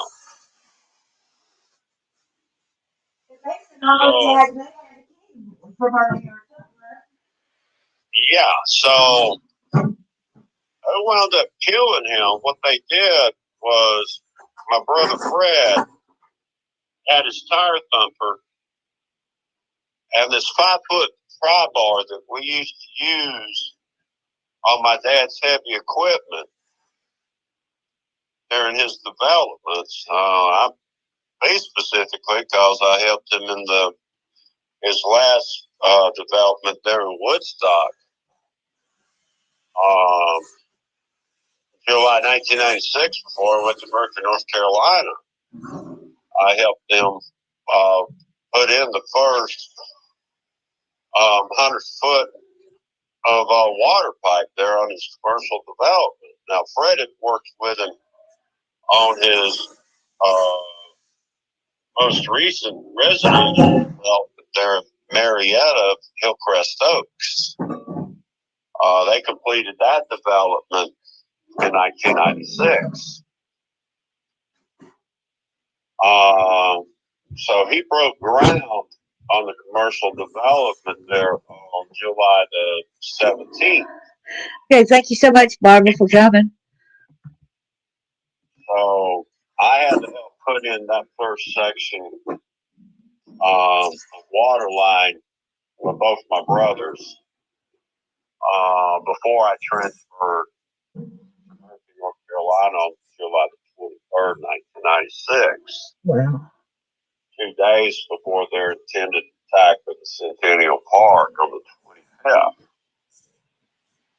But just transferring to Murphy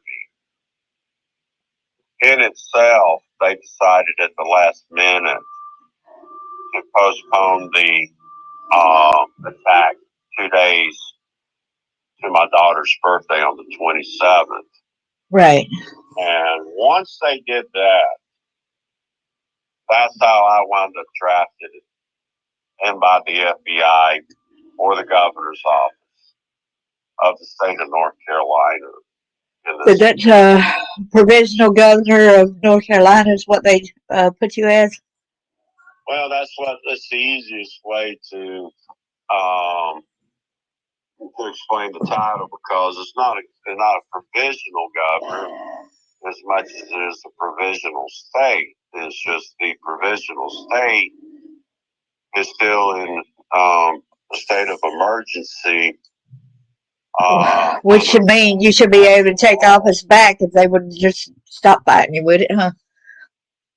Well, one more time now. I said, so they should go ahead and just let you have that office. You are listed as their, what was that leak where I found you? Signal fire or something like that? Signal hire or something like that. Yeah, that's a Poland-based company. So that's where, when they first told me about that, and I looked it up, and guess what? I found it. And it's like, here's your proof, buddy. Yeah, Here's your proof of what you're saying. yeah, they definitely tried to hide it. After that raid in 2013. And then they updated recently, and your name is still there. If you're Yeah, not, then your name would not be there. It's still listed, right? yeah, they get enough complaints out of people. They call it, y'all got to get your records up to date. You got this guy Charles Rogers listed as the governor of North Carolina, instead of Roy Cooper or now Josh Stein. Well, that's because North Carolina is still a provisional state. It was declared that with approval of Bill Clinton when he was president. Jimmy Hunt could not have appointed me to that position. But the thing with Jimmy Hunt was their intent to kill him was because he was going to be the governor that ordered in the National Guard into that region there in Murphy, North Carolina. Oh, they didn't like that, huh? Successfully attacked the FBI field office in Mobile, Alabama. Well, we know that didn't happen because Special Agent Ron Benson of the Georgia Bureau of Investigation, who was the chief investigator for Georgia over the Centennial Park attack, was the agent who notified the FBI before the attacks on the new women's health care clinic in the FBI. Right. He was out at the Cleveland, Georgia office, and he lived in Suches, Georgia, less than a mile from Fred. So, once those veterans who love to fish up there in Andrews, North Carolina, found out they were going to take the fall with the truck bombing of the FBI field office, I didn't set too well with them. Right. They sure didn't want to have to be out there in the woods, fight Delta Force, the Navy SEALs, and what other military backbone Uncle Sam in the state of North Carolina would deploy in there. So they didn't want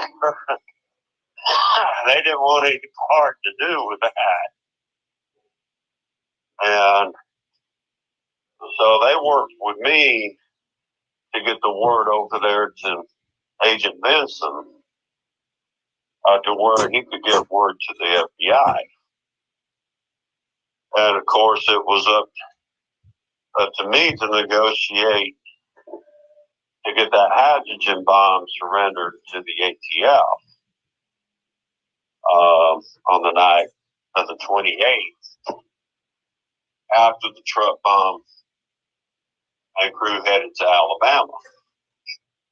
The Cooks were not directly involved in those attacks like they were a lot of the other attacks. It was actually two brothers, Mark and Tommy Brasher, who were the suspected getaway drivers from the FBI field office truck bomb attempt. The second truck bomb attempt they tried to do was February 3rd, 1997, and that was the U.S. courthouse in Gainesville, Georgia. And, of course, I was successful in stopping that attack, right along with 28 others.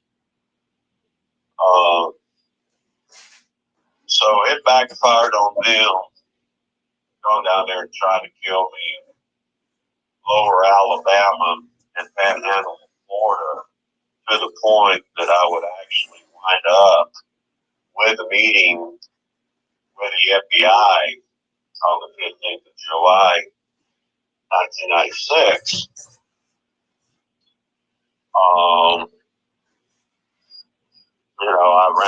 I stumbled across another one of their child porn operations down there in Andalusia, Alabama.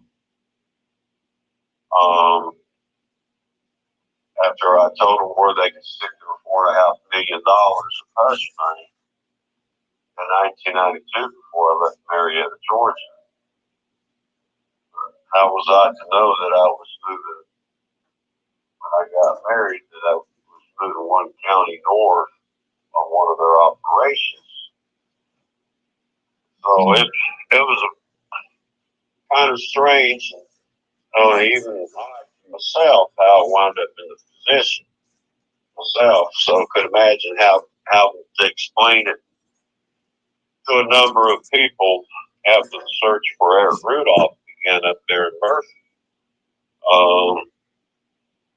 Was kind of like trying to pull nails out with my teeth where it makes sense to them how I wound up getting dragged into this mess to begin with.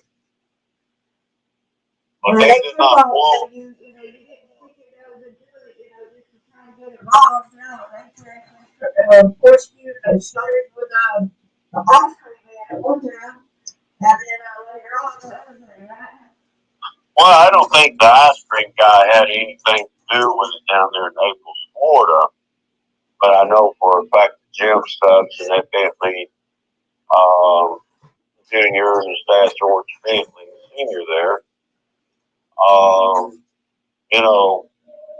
they wanted to set my daddy up for production of child pornography to where he would be sent to prison and could no longer compete against the Bentleys in residential development and building in Cobb County because he was developing all over the place.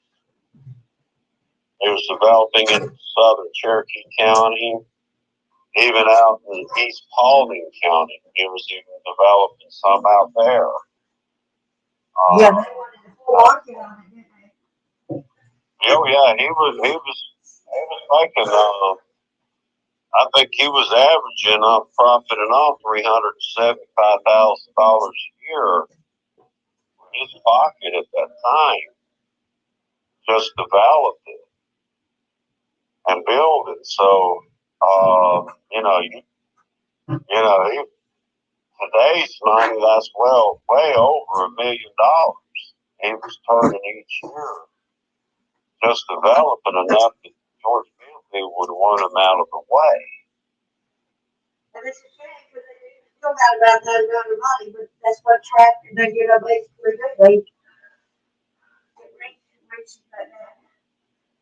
Well, everybody knew that once they completed the section of Interstate 75 from Dalton, Georgia, into Marietta, that was just going to open Atlanta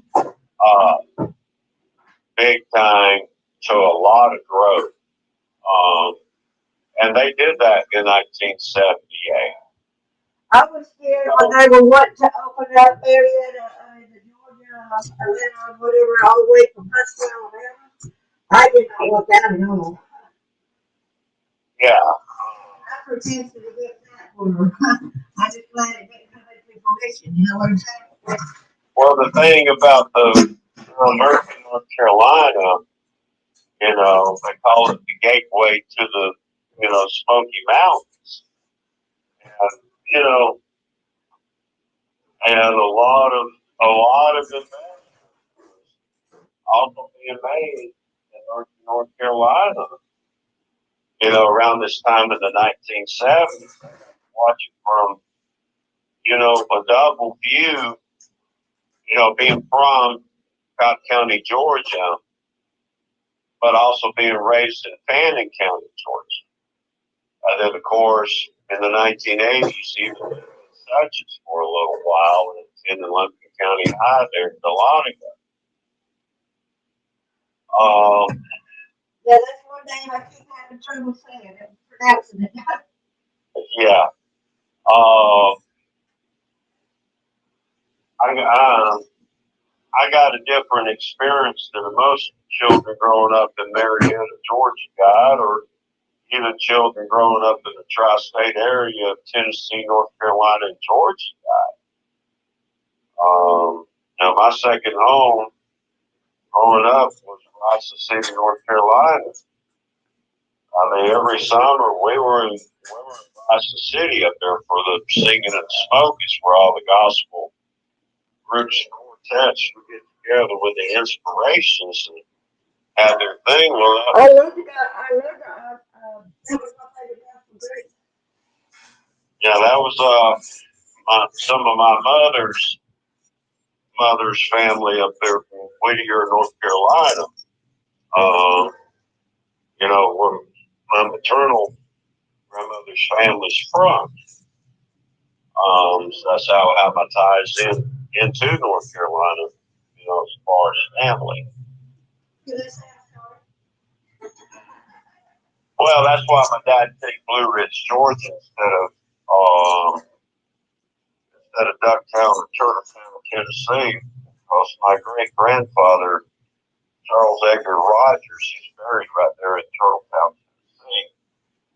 And he was the engineer that brought the railroads through that area of western North Carolina and eastern Tennessee. Oh, wow. He was killed by a black man for bringing the railroad through his city. That's not good. For the community back then. Started a little race war over that because he was a highly respected man in the area. Well, yeah, when you're bringing the railroad, you're bringing in progress. Bringing in a way to easier supplies and stuff like that the people need for mining and food and travel and what have you. Right. So it's highly respected being being the engineer that laid the railroad out in that area. Right. And that's who I got my first name from. So when this stuff went down with Jim Stubbs getting arrested there in '73, he made the statement, well, you might can lock me up now, but you can't keep me forever.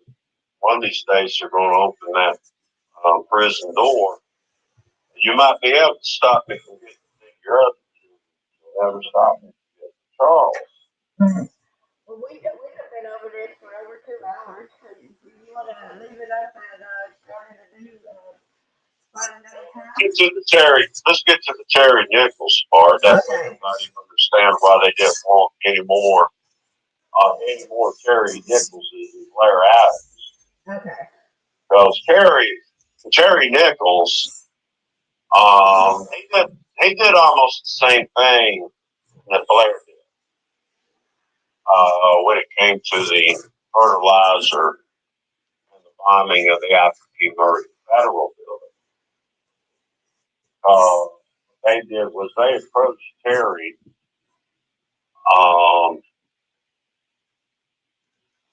as far as supplying the fertilizer. Terry, he was another one of these, jack of all trades, master of none, sold some mobile homes. Well, he apparently knew Matt Zangara.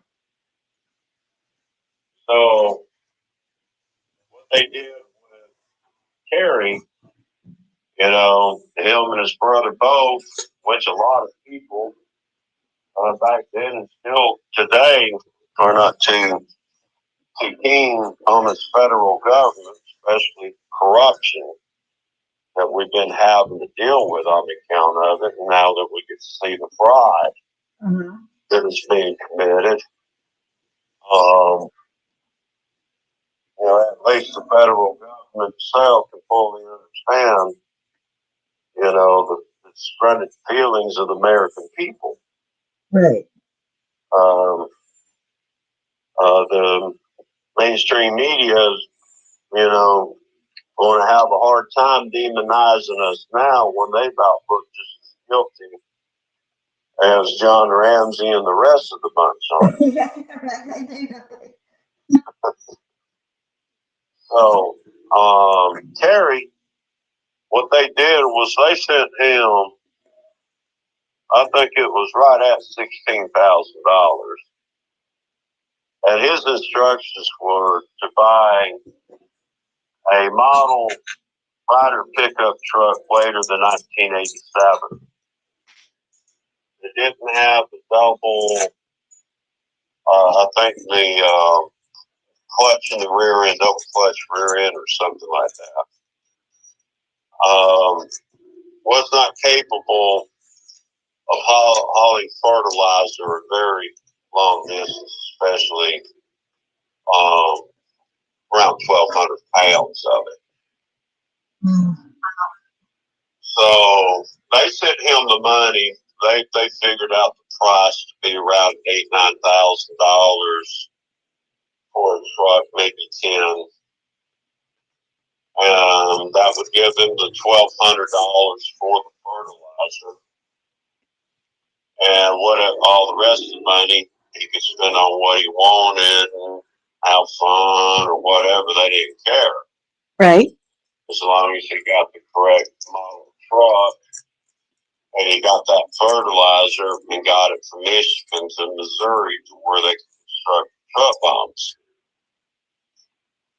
So what Terry did, when they sent him the money,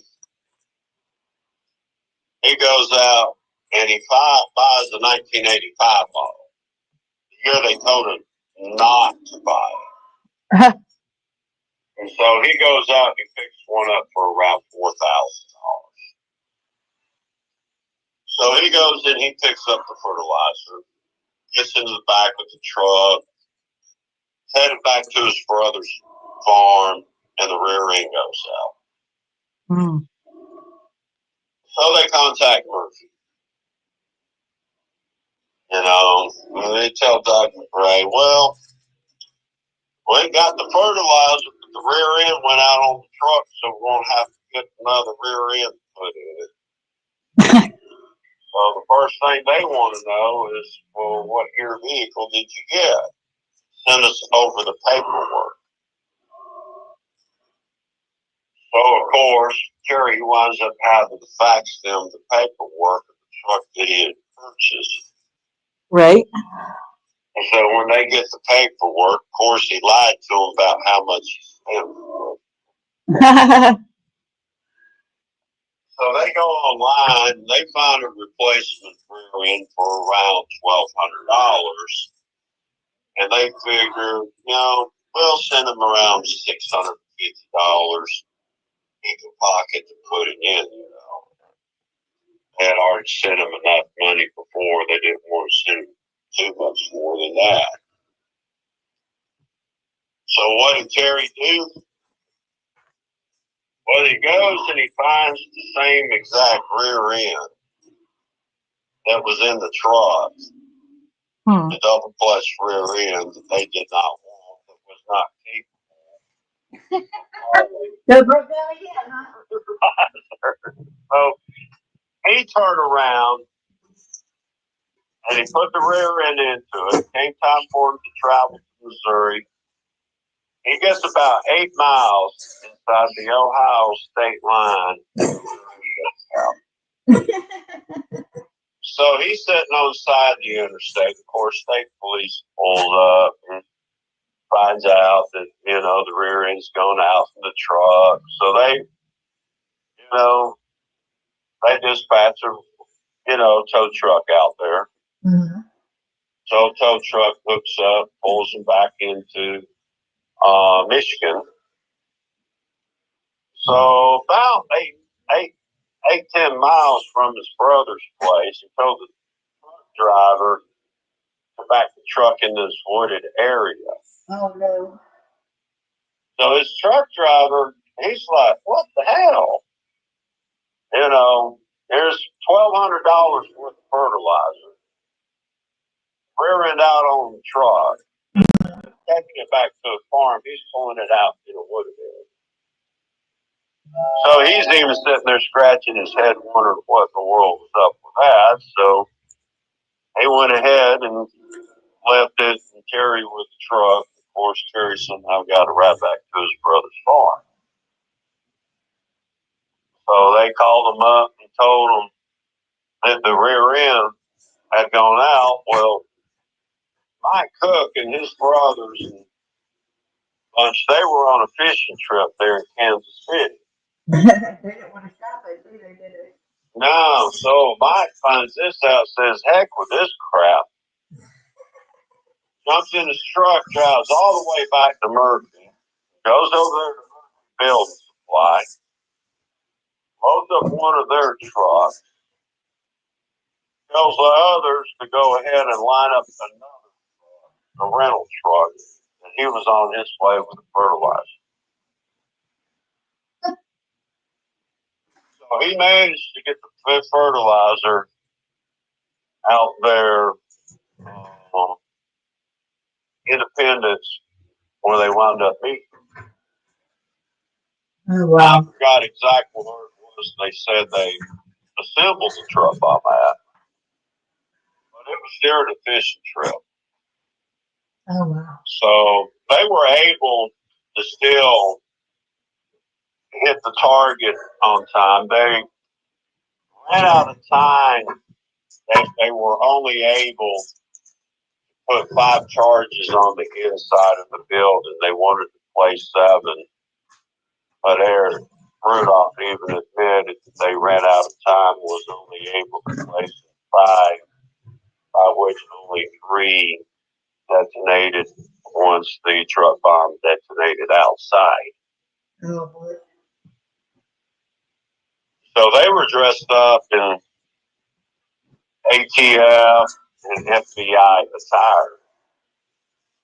So when they came pulling up there for that truck bomb and took out some boxes, close, go upstairs, they were mistaken as federal agents, and of course, I forgot which floor it was, 8th or 9th floor was where the ATF had their building where they stored explosives at. Oh, wow.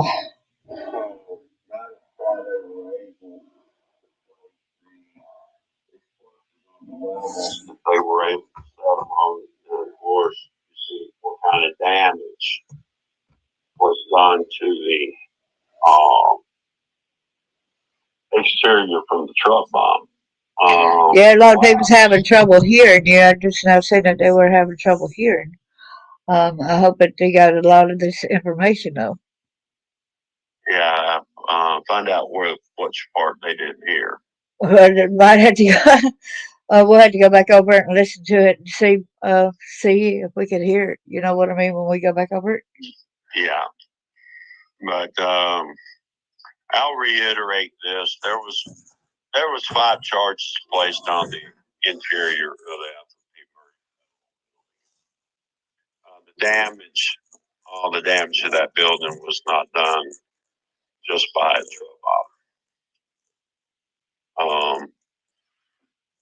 Now, don't get me wrong. The biggest damage, whenever you have an incident like that, isn't really in as much from the bombing of the structure itself, but the gas lines and the damage it caused to the other buildings after the destruction of those gas lines is the reason why there was so many buildings that had to be demolished. Oh, you heard everything he said? Okay. We just couldn't hear me very good. Okay. So with Blair, they used my brother Fred's tire thumper from his dump truck to sexually assault Mr. Adams with. Oh, man. And it was the 5-foot pry bar my brother used to gut him with, which ended his life. Oh. So they wanted to send a loud message But nobody better go against them, huh? Well, this was to let anybody know, well, we pay you to do a job. You better do it. Don't come back and try to give us back our money. Yeah. Because we got plenty of money. Yeah, we don't need your money. It's not about money. Yeah, it's not about money. Okay, because these people, they're loaded. They have plenty of money. When John Ramsey says to being a suspect in the homicide of his daughter, John Bennett, almost broken. We know that's BS. He has plenty of money. Yeah, we say the he has squandered from the American people through fraud. He has plenty of money from child sex trafficking. The guy is loaded. These people are loaded. And as we can see now, that whenever a public servant, okay, who's supposed to go in and look out for the public trust is coming out multimillionaires, we have a problem. Oh, yeah. Especially when some of them are becoming billionaires. Exactly. So, we are at the pivotal moment in the history of our nation when today, just like this past Friday, we're going to learn more today from the fraud of USAID. Yes. Save the children. Okay. Knew this 20 years ago. Was nothing but was a sham to cover up child sex trafficking. So now that's come out. Yeah, one thing I got a problem with is, when I watch some of these movies, don't get me wrong, a lot of these are really good movies, but some of the links you got to watch out for, because you don't want to, you would not trust. Well, Netflix, every time it comes out with a story, it just can't get it right. They hunt for Eric, the mini-series called The Hunt, which was for Eric Rudolph. Okay, what do you get?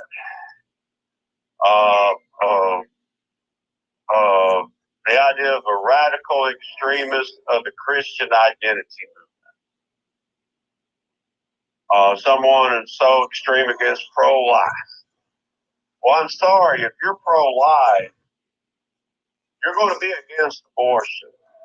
Exactly. You're going to be against child rape, child sex trafficking. Murdering the children, yeah.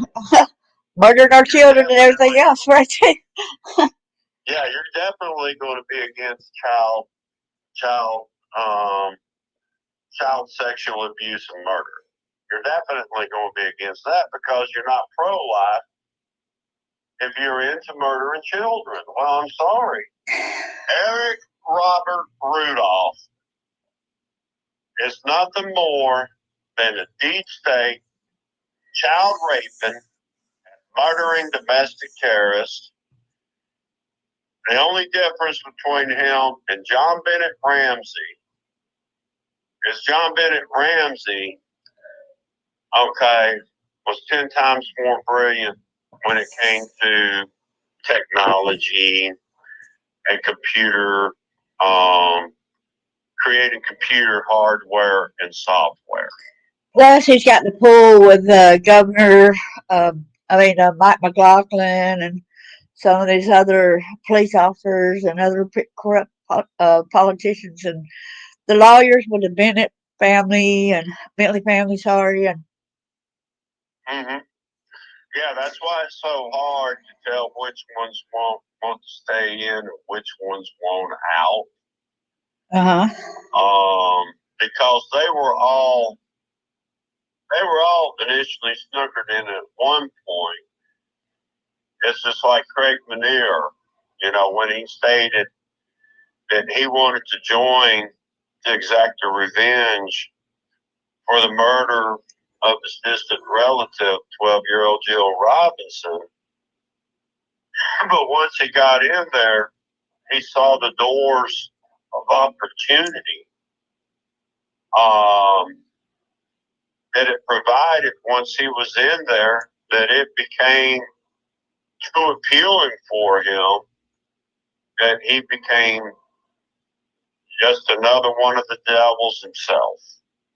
Well, he said that he was going to end up ruling over Beth and John Benet's souls, right? Well, that was John Ramsey. Oh, that's who I thought you were talking about. Sorry. No, I'm talking Craig Manier. Oh, Craig Manier. I thought you said John. Yeah. Well, according to Manier, he was the one that chose to date to murder John Benet. Craig Manier was? Yeah, that's what he told me when I knew better. I heard John Ramsey tell his oldest daughter when he was going to have John Benet murdered. Yeah, you're standing right there. Yeah, and if he's not responsible, how come it's exactly when John had said that he was going to do it, right? He said he was going to dress her up. I'll let you say the words that you heard because you was the one that's a witness that overheard it. He was going to dress her up like a beauty queen, and he was going to pass her around like a madam in a brothel. And that's exactly what he told Beth Ramsey in 1991 he was going to do to her. So it was almost 10 years later that Craig Manier wound up in my brother Fred's backseat of his automobile, and we had our conversation before I successfully escaped and went and hid under the poison oak while they all went out there looking around for me. I'm glad you didn't end up with the rash from the poison oak. Yeah, I was, and I'm still blessed. I am still not allergic to poison oak. I still get out every once in a while and work in it, doing yard work, and I still haven't had my first outbreak with poison oak yet. Thank God, knock on wood. Well, so I guess we better leave it off right here. And have you got any idea what you would like to discuss next time, or maybe come in here and people ask you questions or such and such? Well, yeah, I would have to let you know later. I'm still working on letters. Yeah, plus we're hoping that you'll be able to go on there to the that group thing in March. I think that would be ideal for you and I, and especially Robin and Ed if she goes, and so be able to help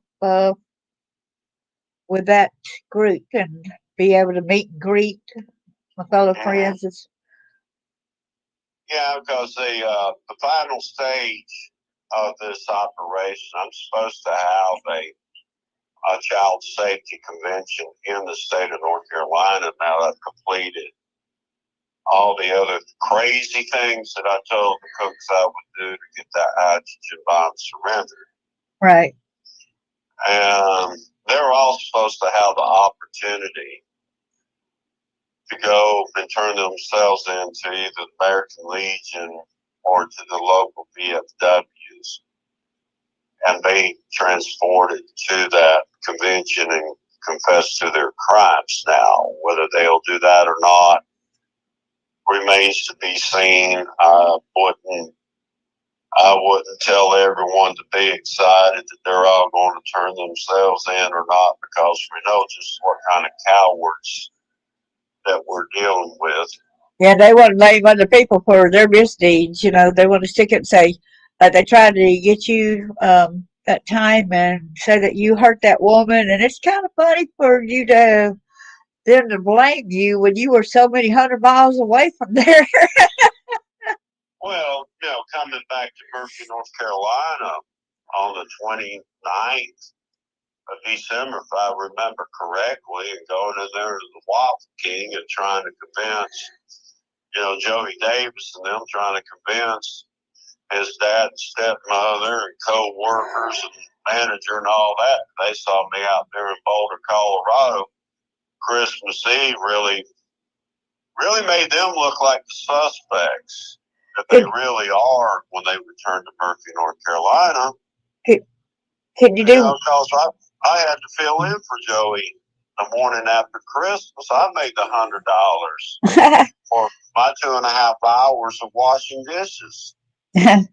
Okay. So, people want to find the answers to this. If they think they're going to get them in Boulder, Colorado, over the John Benet Ramsey murder, no, that's the last place in the world you're going to get any answers. Yeah, especially when you overheard them, talking about doing that, and it so happened that it was on the anniversary of Jill's murder, right? That's right. People want some answers besides from people like me. Well, go to the Waffle King in Murphy, North Carolina, or the one in Blue Ridge, Georgia. I start asking some questions, you'll be surprised what you'll find out. Before we close out, I want you to reiterate about something right quick. Okay. Because everybody's still blaming Burke. Leave Burke alone.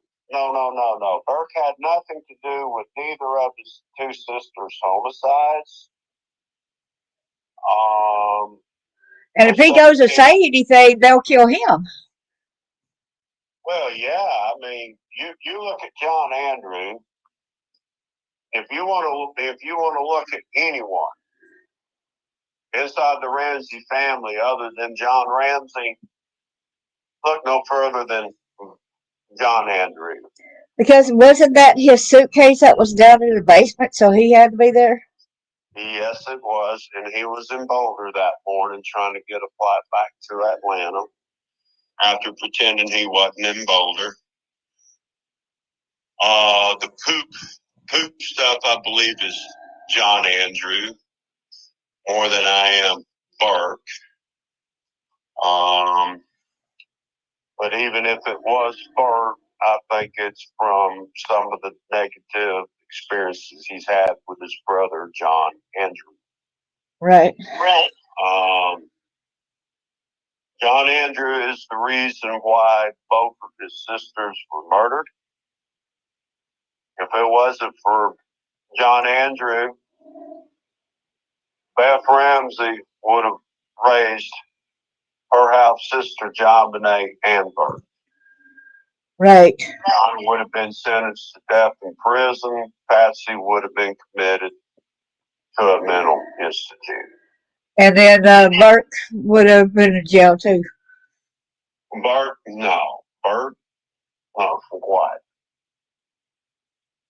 I'm talking about John Andrew. I'm sorry, not Burke. Yeah, John Andrew, yeah. I meant John Andrew. I didn't mean Burke. I'm sorry. John Andrew, neither of his sisters would have been. It's just that plain and simple. Yeah, because you had told her don't tell John Andrew. She wanted to tell John Andrew about y'all gonna rescue them kids from the barn, and she went ahead and told him anyway. And you told her not to. We all told her. Paula told her. Matt told her. Yeah, Matt's the boyfriend that died too. We all told her not to tell John Andrew. And bless her heart, she told John Andrew. Yep. And, it's a terrible, terrible story. Matt Darrington, he had no problem driving in the rain as long as he was by himself. But as far as driving in the rain with his fiance in the car with him,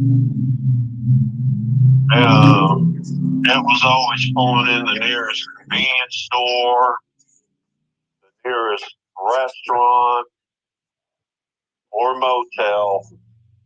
Once it started raining and she was in the automobile with him, and he would not drive over 35 miles per hour.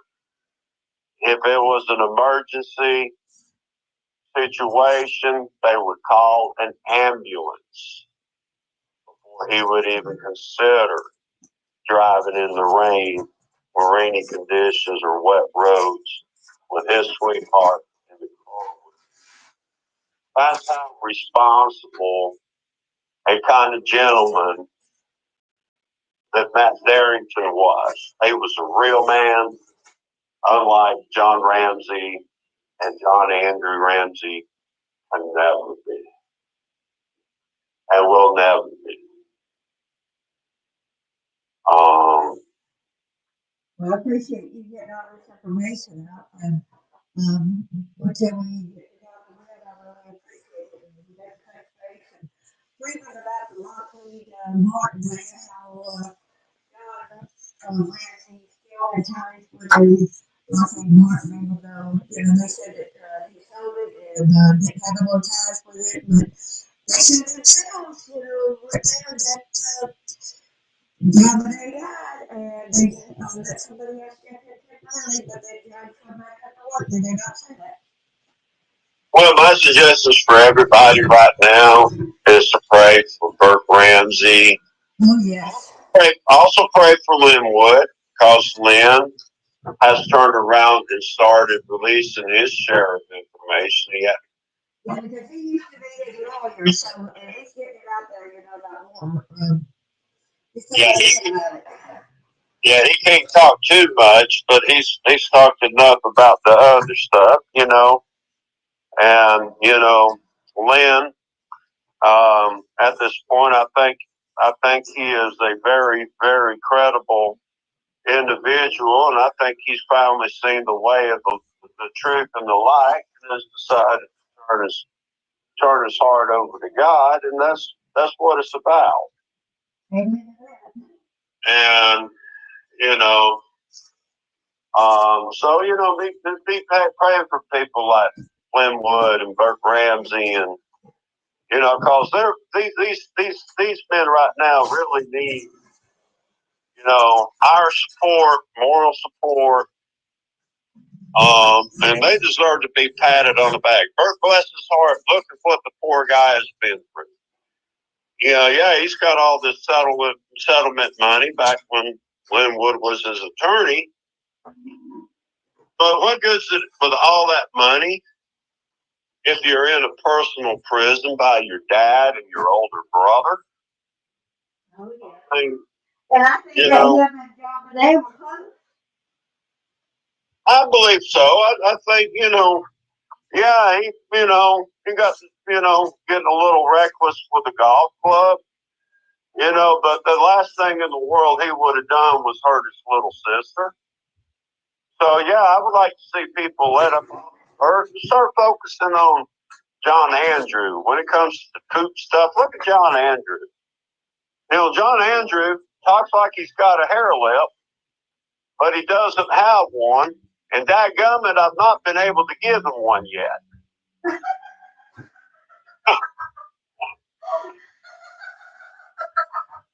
So, anyone needs to be looked at. Let's look at John Andrew, everybody. Everybody have a wonderful day. And keep focused on what's coming out with Congress. Let's thank Elon Musk for what he's doing, and think that Donald Trump, our president, is actually doing some of the good things he said he would do. I may not agree with everything he's doing, but by golly, I agree with him on the USAID stuff. And I say we ought to pray for Elon Musk and our president right now as it is, and just, be thankful that we're starting to see a lot of this other stuff uncovered as well. Amen to that. So, well, I thank you so much, and I hope and pray that you'll be able to get your vehicles fixed, all three that's kind of need repair at the moment. Yeah, I finally got my foot healed up, and I finally got over being sick the second time in the past 3 months. So no more tripping over anything. You got it? I'll try not to. I got my steel toes on this time, so hopefully I'll be safe. Yeah. Okay. Well, thank you so much. And thank you for coming back, Eric. And God bless each and every one of y'all that are here and listening and stayed with me off and on. I really appreciate y'all. And thank you so much, Charles, for coming in and answering a lot of questions. And I hope this helps people to think deeper into the situation instead of all time blaming Burke, when you were right there, when you heard John Ramsey, his threat on what he's going to do to John Bonet, and it happened on when he had promised on the anniversary of Jill Robinson's death from the Oakland County murders. Well, we know he was tiptoeing around there at the Chattahoochee River with Ted Turner and John Ramsey, his daddy, during the Atlanta job. Let's just leave that about old tiptoe Ted Turner. And we know that Burke wasn't involved in that, which neither was John Andrew, but we know what John Andrew was involved in. Yes. Well, thank you so much, and say God bless y'all so much. You have a great day. You have a wonderful day, and everybody else out there, have a wonderful day, and look forward to more interviews. Yeah, you too. Bye-bye.